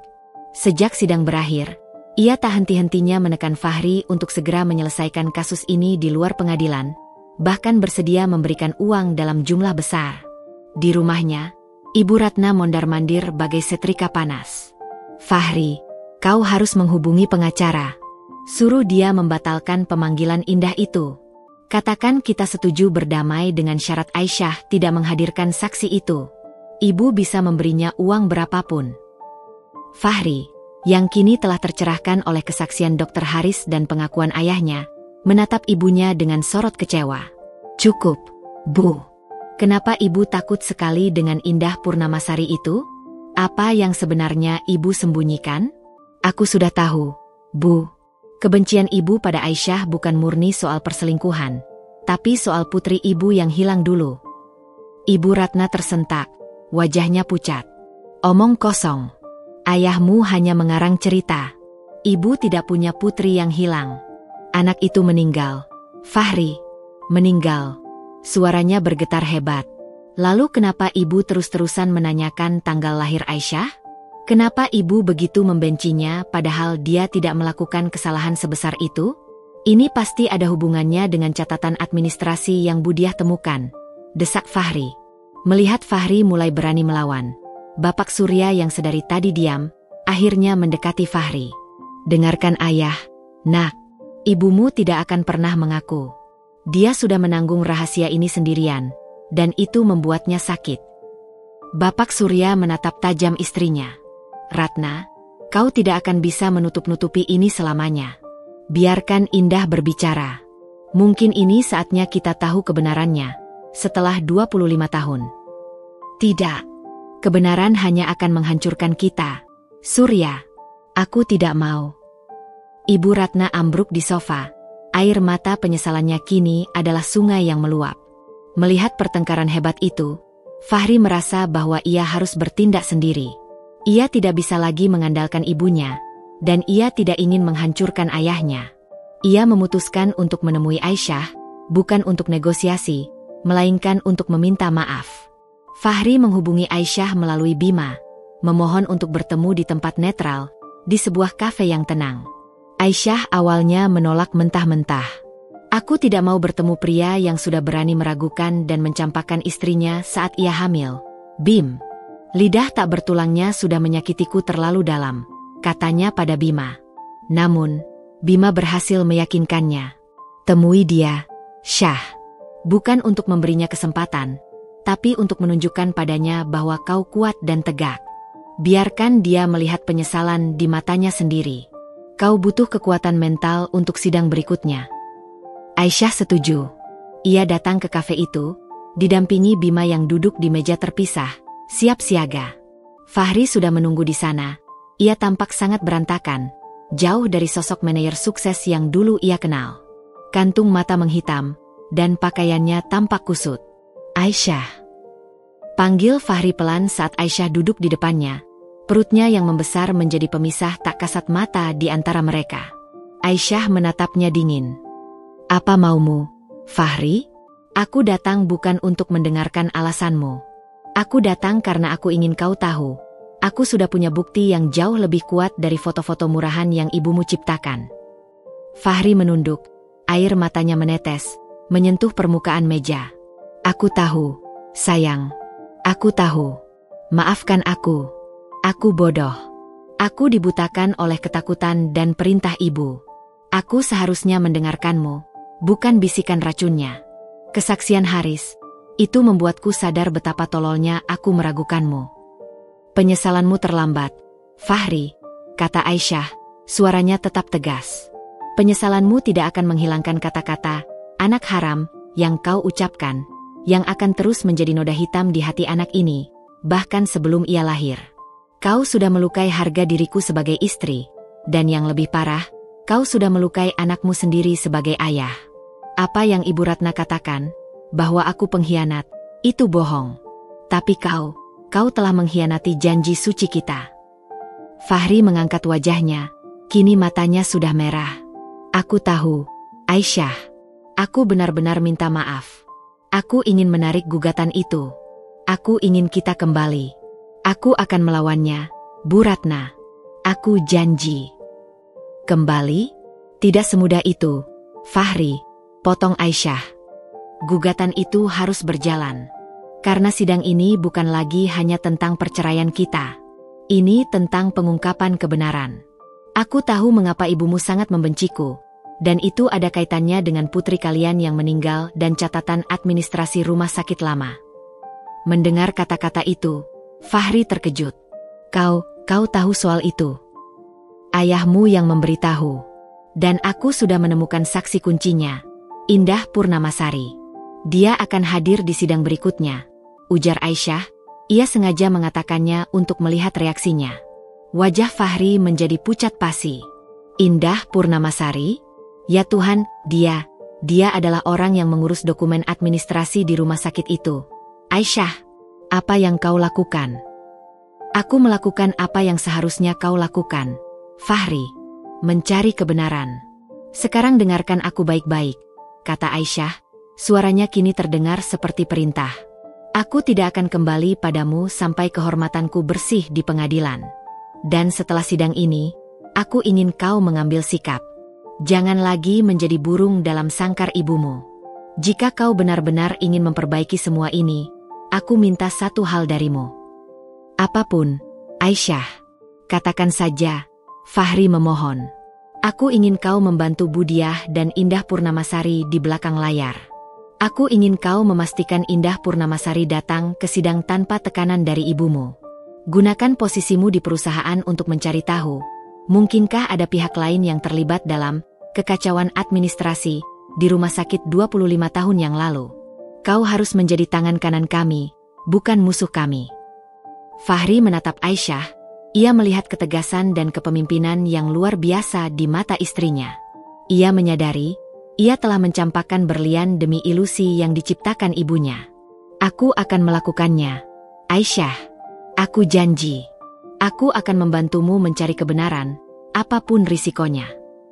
Aisyah mengangguk, sedikit kelegaan menjalari hatinya. Ia tahu, ia telah merekrut Fahri kembali ke sisinya, bukan sebagai suami, tetapi sebagai sekutu dalam mencari kebenaran.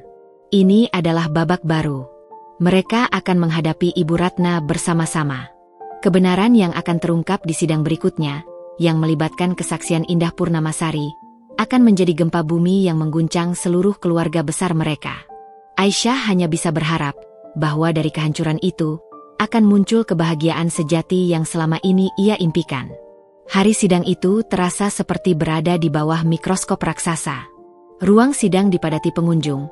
Beberapa di antaranya adalah kolega bisnis Ibu Ratna dan Fahri yang penasaran dengan drama yang terjadi di keluarga terpandang itu. Aisyah masuk, perutnya kini sudah membesar, menandakan bahwa waktu kelahiran bayinya semakin dekat. Ia duduk tegak, ditemani Budiah yang memancarkan aura keyakinan. Di sisi lain, Fahri duduk di kursi pemohon. Namun sikapnya kini berbeda. Ia tidak lagi menunduk, melainkan menatap lurus ke depan. Sesekali pandangannya beralih ke Aisyah dengan sorot penyesalan dan dukungan yang tak terucapkan. Ia tahu, hari ini adalah klimaks. Ibu Ratna masuk, wajahnya diselimuti lapisan tebal ketenangan yang dibuat-buat, namun matanya memancarkan rasa gugup yang tak terbantahkan, seperti kucing yang terpojok. Ia tahu, kehadiran Indah Purnamasari adalah pedang Damocles yang menggantung di atas kepalanya. Bapak Surya duduk di sampingnya, wajahnya muram dan tegang. Setelah majelis hakim membuka sidang, giliran Budiah mengajukan saksi kuncinya. Yang mulia majelis hakim, kami akan menghadirkan saksi yang kami yakini dapat menjelaskan motif tersembunyi di balik tuduhan tak berdasar ini, serta mengungkap rahasia yang telah lama terkubur. Kami panggil Saudari Indah Purnamasari. Pintu ruang sidang terbuka, dan masuklah seorang wanita parubaya dengan pakaian sederhana. Ia berjalan tenang menuju kursi saksi. Ia adalah Indah Purnamasari, mantan staf administrasi Rumah Sakit Pelita Harapan. Bapak Hendra, pengacara Fahri, segera mengajukan keberatan. Yang mulia, kami memprotes kehadiran saksi ini. Keterangannya tidak relevan dengan masalah gugatan cerai dan perselingkuhan. Keberatan ditolak. Putus hakim tegas. Saksi ini diajukan untuk menjelaskan motif pihak pemohon yang berulang kali meragukan status anak termohon, yang bersumber dari trauma masa lalu pemohon. Silakan lanjutkan, Budiah. Budiah tersenyum tipis, sebuah isyarat kemenangan kecil. Ia memulai interogasi. Saudari Indah, dapatkah Anda jelaskan hubungan Anda dengan Rumah Sakit Pelita Harapan 25 tahun yang lalu? Saya bekerja di bagian administrasi kependudukan dan dokumentasi bayi baru lahir. Jawab Indah dengan suara jelas. Apakah Anda ingat kejadian sekitar tanggal 14 Maret, 25 tahun yang lalu? Di mana terjadi kelahiran dan juga hilangnya putri dari pasangan Ratna dan Surya Prawira. Indah menarik napas dalam-dalam. Saya sangat ingat. Itu adalah hari yang kacau, Yang Mulia. Ada dua kejadian penting di hari itu yang saling berhubungan. Semua orang di ruangan itu menahan napas, kecuali Ibu Ratna yang kini terlihat gemetar. Apa saja kejadian itu? Tanya Budiah. Pertama, adalah kelahiran putri dari Ibu Ratna dan Bapak Surya. Bayi itu lahir sehat, tetapi dibawa ke ruang perawatan intensif karena kondisi ibunya yang tidak stabil. Dan yang kedua, di jam yang hampir bersamaan, ditemukan adanya bayi perempuan terlantar di ruang tunggu bersalin, bayi yang baru saja lahir. Bayi itu kemudian saya urus administrasinya dan diserahkan ke panti asuhan setelah 2 hari. Apa yang terjadi dengan putri Bapak Surya dan Ibu Ratna? Desak Budiah. 2 hari kemudian, mereka diberitahu bahwa bayi mereka meninggal karena komplikasi. Saya yang mengurus surat kematiannya dan dokumen adopsi bayi terlantar ke panti asuhan. Indah berhenti sejenak, menatap lurus ke arah Ibu Ratna, yang kini menutup wajahnya dengan tangan. Namun, saya tidak pernah bisa melupakan, Yang Mulia, bahwa perawat yang bertugas di ruang bayi saat itu, Saudari Rima, terlihat sangat bingung dan panik. Ia sempat menangis pada saya, mengatakan bahwa ia merasa ada yang salah. Bahwa mungkin bayi itu tertukar saat dipindahkan dari ruang perawatan. Ruang sidang kembali hening. Ucapan Indah bagai petir di siang bolong. Fahri menatap ayahnya, yang kini mengangguk pelan, membenarkan dugaannya selama ini. Tertukar? Bisakah Anda jelaskan lebih detail, Saudari Indah? Tanya Hakim. Saya tidak tahu pasti, Yang Mulia.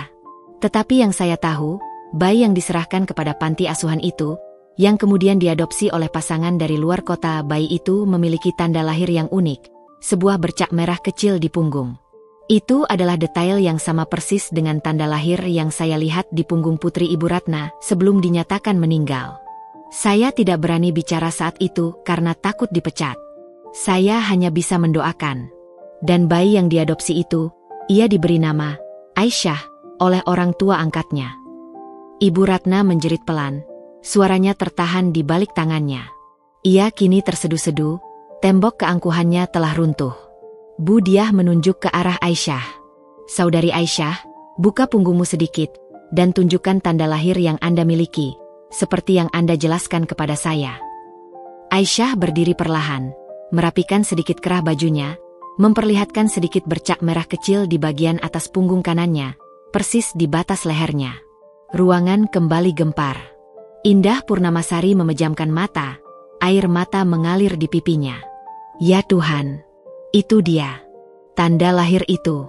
Saya yakin, anak yang diadopsi itu adalah putri Ibu Ratna yang disangka meninggal. Fahri berdiri dari kursinya, tubuhnya gemetar hebat.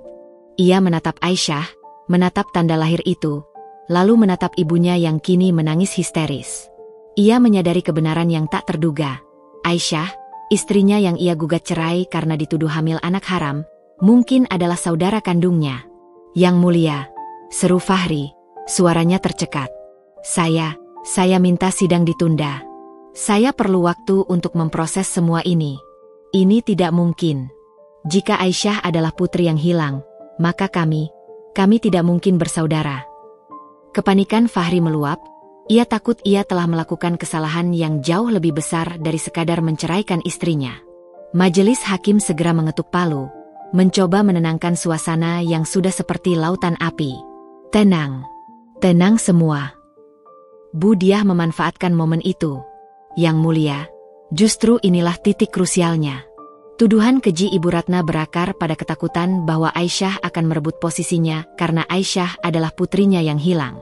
Tapi kini, muncul dugaan baru yang jauh lebih mengerikan, yaitu kemungkinan adanya hubungan sedarah yang tidak disengaja antara pemohon dan termohon. Tuduhan Budiah bagai bom atom yang meledak di ruangan itu. Bapak Surya, yang selama ini diam, tiba-tiba bangkit, wajahnya pucat pasi, matanya memancarkan ketakutan yang mendalam, jauh melebihi ketakutan Ibu Ratna. Ia memandang Aisyah, lalu Fahri, kemudian ke arah Indah Purnamasari. Tidak, kalian salah. Aisyah bukan putriku, teriak Bapak Surya tiba-tiba. Suaranya sangat keras dan penuh keputusasaan, mengalahkan semua kegaduhan di ruangan itu.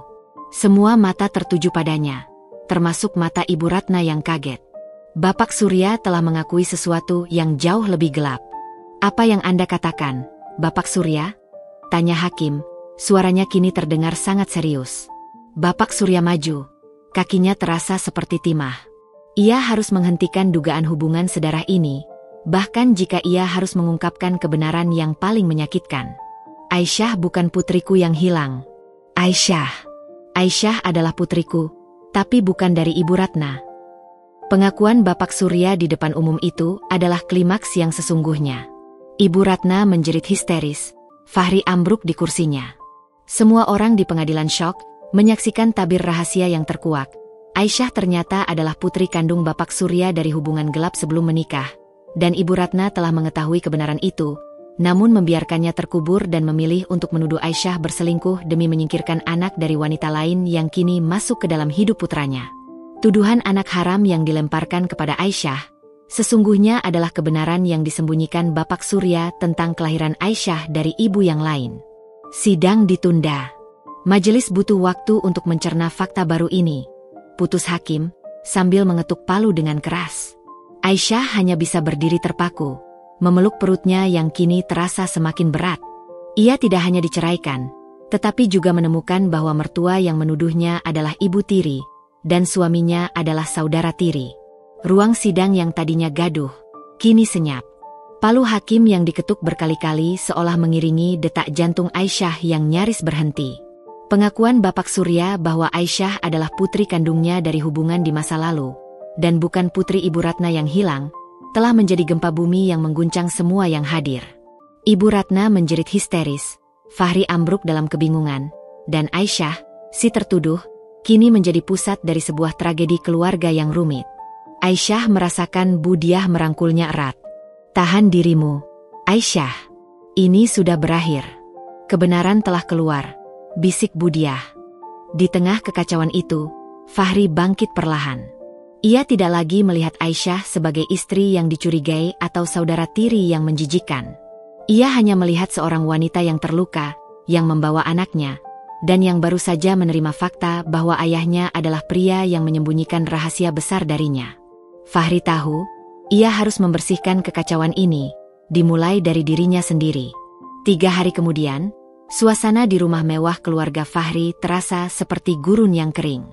Ibu Ratna dikurung di kamar, menolak bertemu siapapun, jiwanya hancur setelah semua topengnya terbuka di muka umum. Bapak Surya duduk sendiri di ruang kerjanya, menatap kosong keluar jendela. Ia tidak lagi menyandang wibawa seorang kepala keluarga terpandang, melainkan seorang pria tua yang menyesali dosa masa mudanya. Fahri mengetuk pintu ruang kerja ayahnya. Ia masuk, menatap ayahnya tanpa kemarahan, hanya kesedihan yang mendalam. "Ayah," panggil Fahri. "Kenapa? Kenapa ayah tidak pernah cerita? Kenapa ayah biarkan ibu terus menyiksa Aisyah dengan tuduhan-tuduhan itu?" Bapak Surya menghela napas panjang, berat, seperti membawa beban bertonton. "Duduklah, nak. Ayah tahu ayah sudah menghancurkan hidupmu dan Aisyah. Tapi ayah melakukan ini untuk ibumu, Ratna. Awalnya, dia sangat membenci ayah setelah tahu ayah pernah berhubungan dengan ibu kandung Aisyah. Saat itu, dia baru saja kehilangan putri kandungnya, Aisyah yang pertama, dan dia diambang kehancuran. Ayah berpikir, jika ayah mengakui Aisyah saat itu, Ratna pasti akan bunuh diri. Jadi, ayah memilih untuk mengubur rahasia itu. Ayah membiarkan ibu angkat Aisyah merawatnya. Dan saat kau dan Aisyah menikah, ayah berpikir, itu adalah takdir. Ayah bahagia, tapi Ratna tidak. Kebenciannya pada ibu kandung Aisyah, kini beralih pada Aisyah. Dia tidak ingin ada darah lain masuk ke dalam keluarga ini. Dia hanya ingin kau menjadi miliknya seutuhnya. Tapi kenapa dia sampai menuduh Aisyah berselingkuh? Kenapa dia begitu tega? Tuntut Fahri. Karena dia tahu kelemahanmu. Nak, dia tahu kau akan lebih percaya pada bukti yang mengancam kehormatan daripada hatimu sendiri. Dia sengaja memutarbalikkan fakta foto Aisyah dengan Pak Herman. Dia melakukan itu karena dia melihat dirimu dan Aisyah semakin bahagia. Dan dia tidak tahan melihat putri dari wanita lain mengambil tempat di samping putra kesayangannya.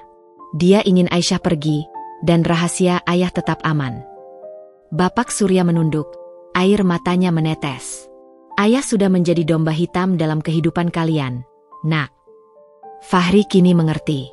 Semua berawal dari cinta yang salah tempat dan trauma yang tidak disembuhkan. Ia tidak marah pada ayahnya, hanya kasihan pada kedua orang tuanya yang terjebak dalam jaring kebohongan.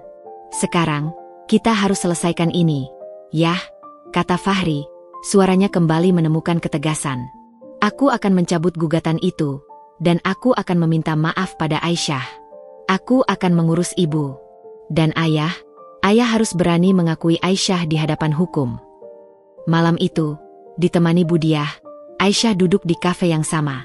Kali ini, Fahri datang tidak sendiri. Ia membawa Bapak Surya. Fahri duduk di hadapan Aisyah. Ia mengambil napas dalam-dalam. Aisyah, aku datang bukan sebagai suamimu, tapi sebagai seseorang yang mengakui kesalahannya yang paling fatal. Aku telah menyakitimu di saat terlemahmu. Aku meragukanmu dan anak kita. Aku minta maaf. Dari lubuk hatiku yang paling dalam, aku minta maaf. Aisyah menatapnya. Ada ketulusan di mata Fahri. Maafmu tidak bisa menghapus apa yang terjadi, Fahri. Tapi aku mendengarnya, jawab Aisyah. Kemudian, Bapak Surya maju, duduk di samping Fahri. Ia menatap Aisyah, matanya berkaca-kaca. Aisyah, Nak, ayah tahu ini terlambat. Tapi, ayah ingin kau tahu, ayah sangat menyayangimu.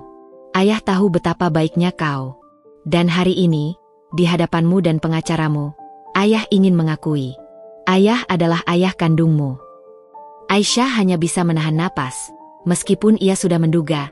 Mendengar pengakuan itu langsung dari mulut Bapak Surya tetap terasa seperti gelombang besar yang menghantam dirinya. Kenapa? Yah? Kenapa baru sekarang? Tanyanya, air mata akhirnya menetes. Karena aku pengecut, Nak. Aku takut menghancurkan Ratna. Tapi kini, justru ketakutanku yang menghancurkan semua orang. Maafkan ayah, Nak. Ayah akan segera mengurus pengakuan sah secara hukum. Kau tidak perlu khawatir lagi tentang statusmu. Aisyah menyeka air matanya. Saya hanya ingin kejujuran, Yah, dan kehormatan saya. Saya tidak butuh harta, saya hanya butuh nama baik. Fahri menyela, kami akan memulihkan kehormatanmu, Aisyah. Aku sudah mencabut gugatan cerai. Aku telah mengganti pengacara. Dan sidang berikutnya, kita akan hadir untuk mengumumkan pencabutan gugatan dan pengakuan status anak yang dikandung Aisyah, serta pengakuan ayah atas Aisyah secara hukum. Aku juga akan mengurus tes DNA paternitas setelah anak lahir. Bukan karena aku ragu, tapi agar dunia tahu, kau dan anak kita adalah darah murni keluarga ini. Aisyah menatap Fahri. Senyum tipis akhirnya merekah di bibirnya. Terima kasih, Fahri. Aku menghargai usahamu. Aku menerima permintaan maafmu. Tapi, Aisyah mencondongkan tubuhnya. Aku belum bisa kembali ke rumah itu. Terlalu banyak luka di sana. Dan aku butuh waktu. Aku ingin kita selesaikan dulu semua masalah hukum ini, agar anak kita lahir dalam suasana yang damai dan tanpa aib. Bisakah kau menerima itu? Fahri mengangguk tanpa ragu. Tentu, Aisyah. Aku akan menunggumu. Aku akan buktikan padamu bahwa aku layak menjadi suami dan ayah bagi anak kita. Budiah tersenyum, menutup buku catatannya. Baiklah. Dengan adanya pencabutan gugatan dan pengakuan resmi dari Bapak Surya, sidang berikutnya akan menjadi seremoni penyelesaian. Aisyah, kau telah memenangkan segalanya. Bukan hanya perceraian, tapi kehormatan, kebenaran, dan yang paling penting, kau telah mendapatkan kembali ayahmu, serta mengembalikan Fahri pada jalur yang benar. Pertemuan itu berakhir dengan Bapak Surya memeluk Aisyah erat. Sebuah pelukan ayah dan anak yang terpisah 25 tahun, kini dipertemukan kembali oleh badai perceraian yang kejam. Aisyah meninggalkan kafe itu, hatinya terasa jauh lebih ringan. Ia tidak lagi melihat masa depannya sebagai kabut tebal, melainkan sebagai jalan yang mulai terang. Ia dicampakkan, difitnah, namun dari kehancuran itu, ia menemukan keluarga dan harga dirinya kembali. Babak baru, di mana Aisyah akan fokus pada kelahiran anaknya dan membangun kembali kepercayaannya pada Fahri, baru saja dimulai, membuktikan bahwa bahkan dari kepahitan, bisa tumbuh bunga harapan yang indah. Setelah pengakuan emosional di kafe, hidup Aisyah memasuki fase baru yang tak terduga, fase pemulihan dan penantian. Ia memang telah memaafkan Fahri dan Bapak Surya, namun ia belum siap kembali. Luka yang ditinggalkan Ibu Ratna, yang kini memilih untuk mengisolasi diri, masih terlalu menganga. Aisyah tetap tinggal di kontrakan kecilnya, menikmati ketenangan yang ia rebut dengan perjuangan sengit. Fahri, sesuai janjinya, menjadi tangan kanan Budiah. Ia bergerak cepat. Ia mencabut gugatan cerai, yang disambut lega oleh majelis hakim di persidangan penutup yang singkat. Di sidang itu pula, Bapak Surya secara resmi mengajukan permohonan pengakuan anak secara hukum atas Aisyah. Persidangan yang tadinya menjadi arena pertarungan, kini berubah menjadi ruang rekonsiliasi yang mengharukan. Tuduhan, anak haram, yang dilemparkan pada Aisyah dan janinnya telah hilang sepenuhnya, digantikan oleh kebenaran yang tidak terduga, disaksikan oleh seluruh hadirin. Sore itu, Fahri mengunjungi Aisyah di kontrakan kecilnya. Ia membawa sebuket bunga lili putih dan sebuah tas kertas berisi makanan sehat. Kontrakan itu sederhana, namun terasa hangat dan damai, jauh berbeda dari rumahnya yang kini terasa dingin dan penuh penyesalan. "Bima bilang kau suka lili putih," kata Fahri sambil menyerahkan bunga itu. Wajahnya terlihat lebih rileks, beban di bahunya sedikit terangkat setelah mengakui kesalahan. Aisyah tersenyum tipis. "Terima kasih. Aku memang suka baunya yang tenang." Ia mempersilakan Fahri masuk. Mereka duduk di sofa kecil. Ada kecanggungan yang tipis, namun di bawahnya ada benang merah cinta yang mulai terajut kembali. "Aku sudah mengurus semua dokumen pencabutan gugatan," ujar Fahri. "Dan ayah sudah menyerahkan semua dokumen yang diperlukan untuk pengakuan anak. Ayah bilang, dia akan melakukan tes DNA untuk memastikan Aisyah adalah putrinya, meskipun ia yakin 100%. Aku setuju dengan tes DNA itu. Bukan untuk meragukan pengakuannya, tapi agar semua jelas di mata hukum." "Fahri," kata Aisyah, "bagaimana kabar ayah dan ibumu?" Wajah Fahri meredup. "Ayah sudah lebih baik. Tapi ibu, dia masih mengunci diri di kamar. Dia tidak mau makan, tidak mau bicara. Dia menolak bertemu siapapun, bahkan aku. Aku sudah memanggil dokter dan psikolog. Mereka bilang dia mengalami shock berat karena rahasia masa lalunya terbongkar dan ia harus menerima kenyataan bahwa kau adalah putri ayah, bukan sekadar wanita yang dicemburuinya. Aku turut prihatin, Fahri. Tapi dia harus menerima konsekuensi atas perbuatannya. Kebenciannya itu sudah menjadi api yang membakar segalanya," ujar Aisyah, meskipun nadanya tetap lembut. Fahri menunduk. "Aku tahu. Aku tidak membelanya lagi. Tapi aku juga merasa kasihan. Dia adalah ibuku. Aku berharap setelah anak kita lahir, dia bisa menerima kenyataan ini dan memulai pemulihan." "Kita doakan saja," kata Aisyah. Ia kemudian menyentuh perutnya yang membesar. "Kau datang tepat waktu. Janin ini sangat aktif hari ini." Fahri mendekat, tangannya gemetar saat ia menyentuh perut Aisyah. Ia menempelkan telinganya, berusaha mendengar. Dia bergerak kencang sekali.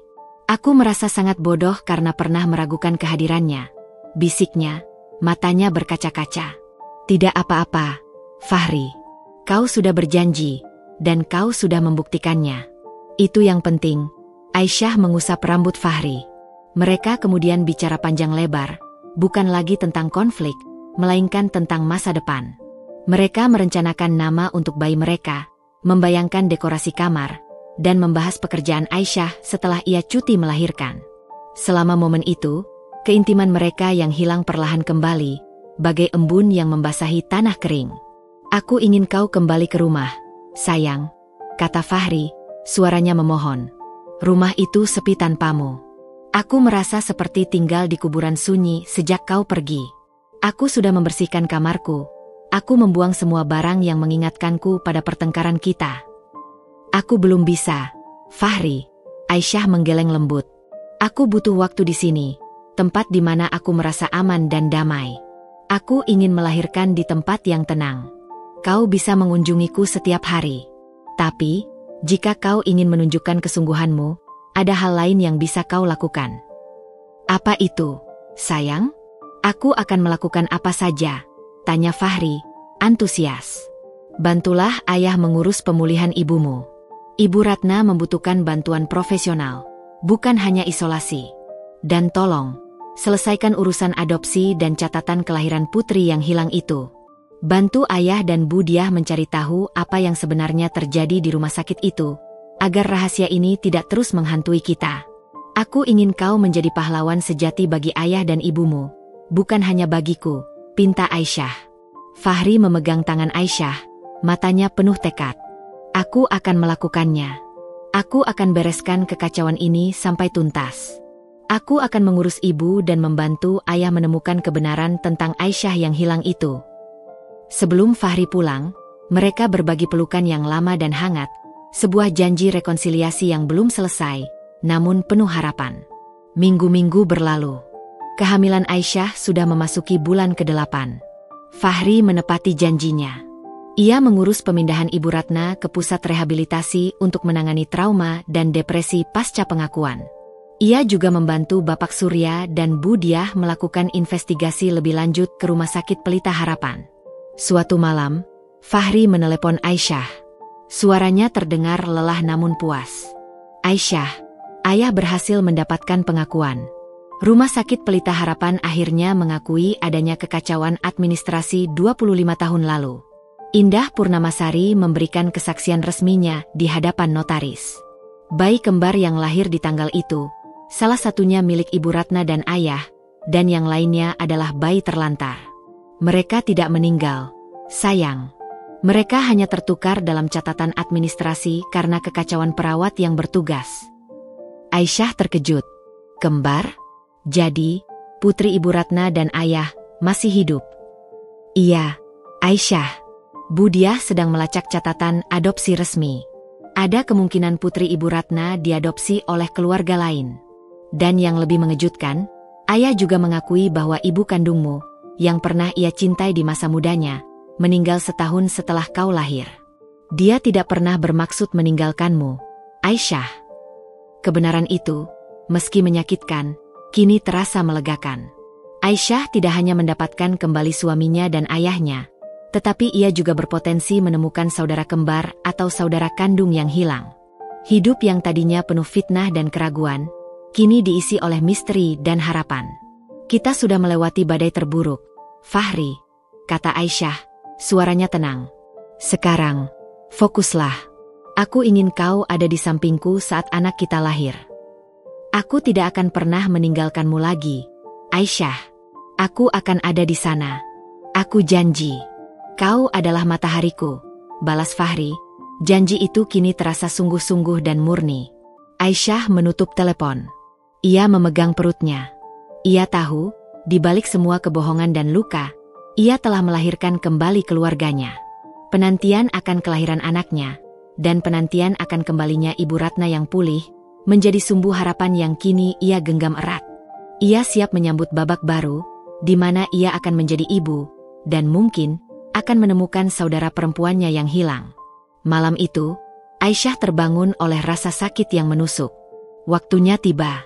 Panggilan telepon panik ke Fahri segera dijawab dengan deru mobil yang memecah keheningan malam.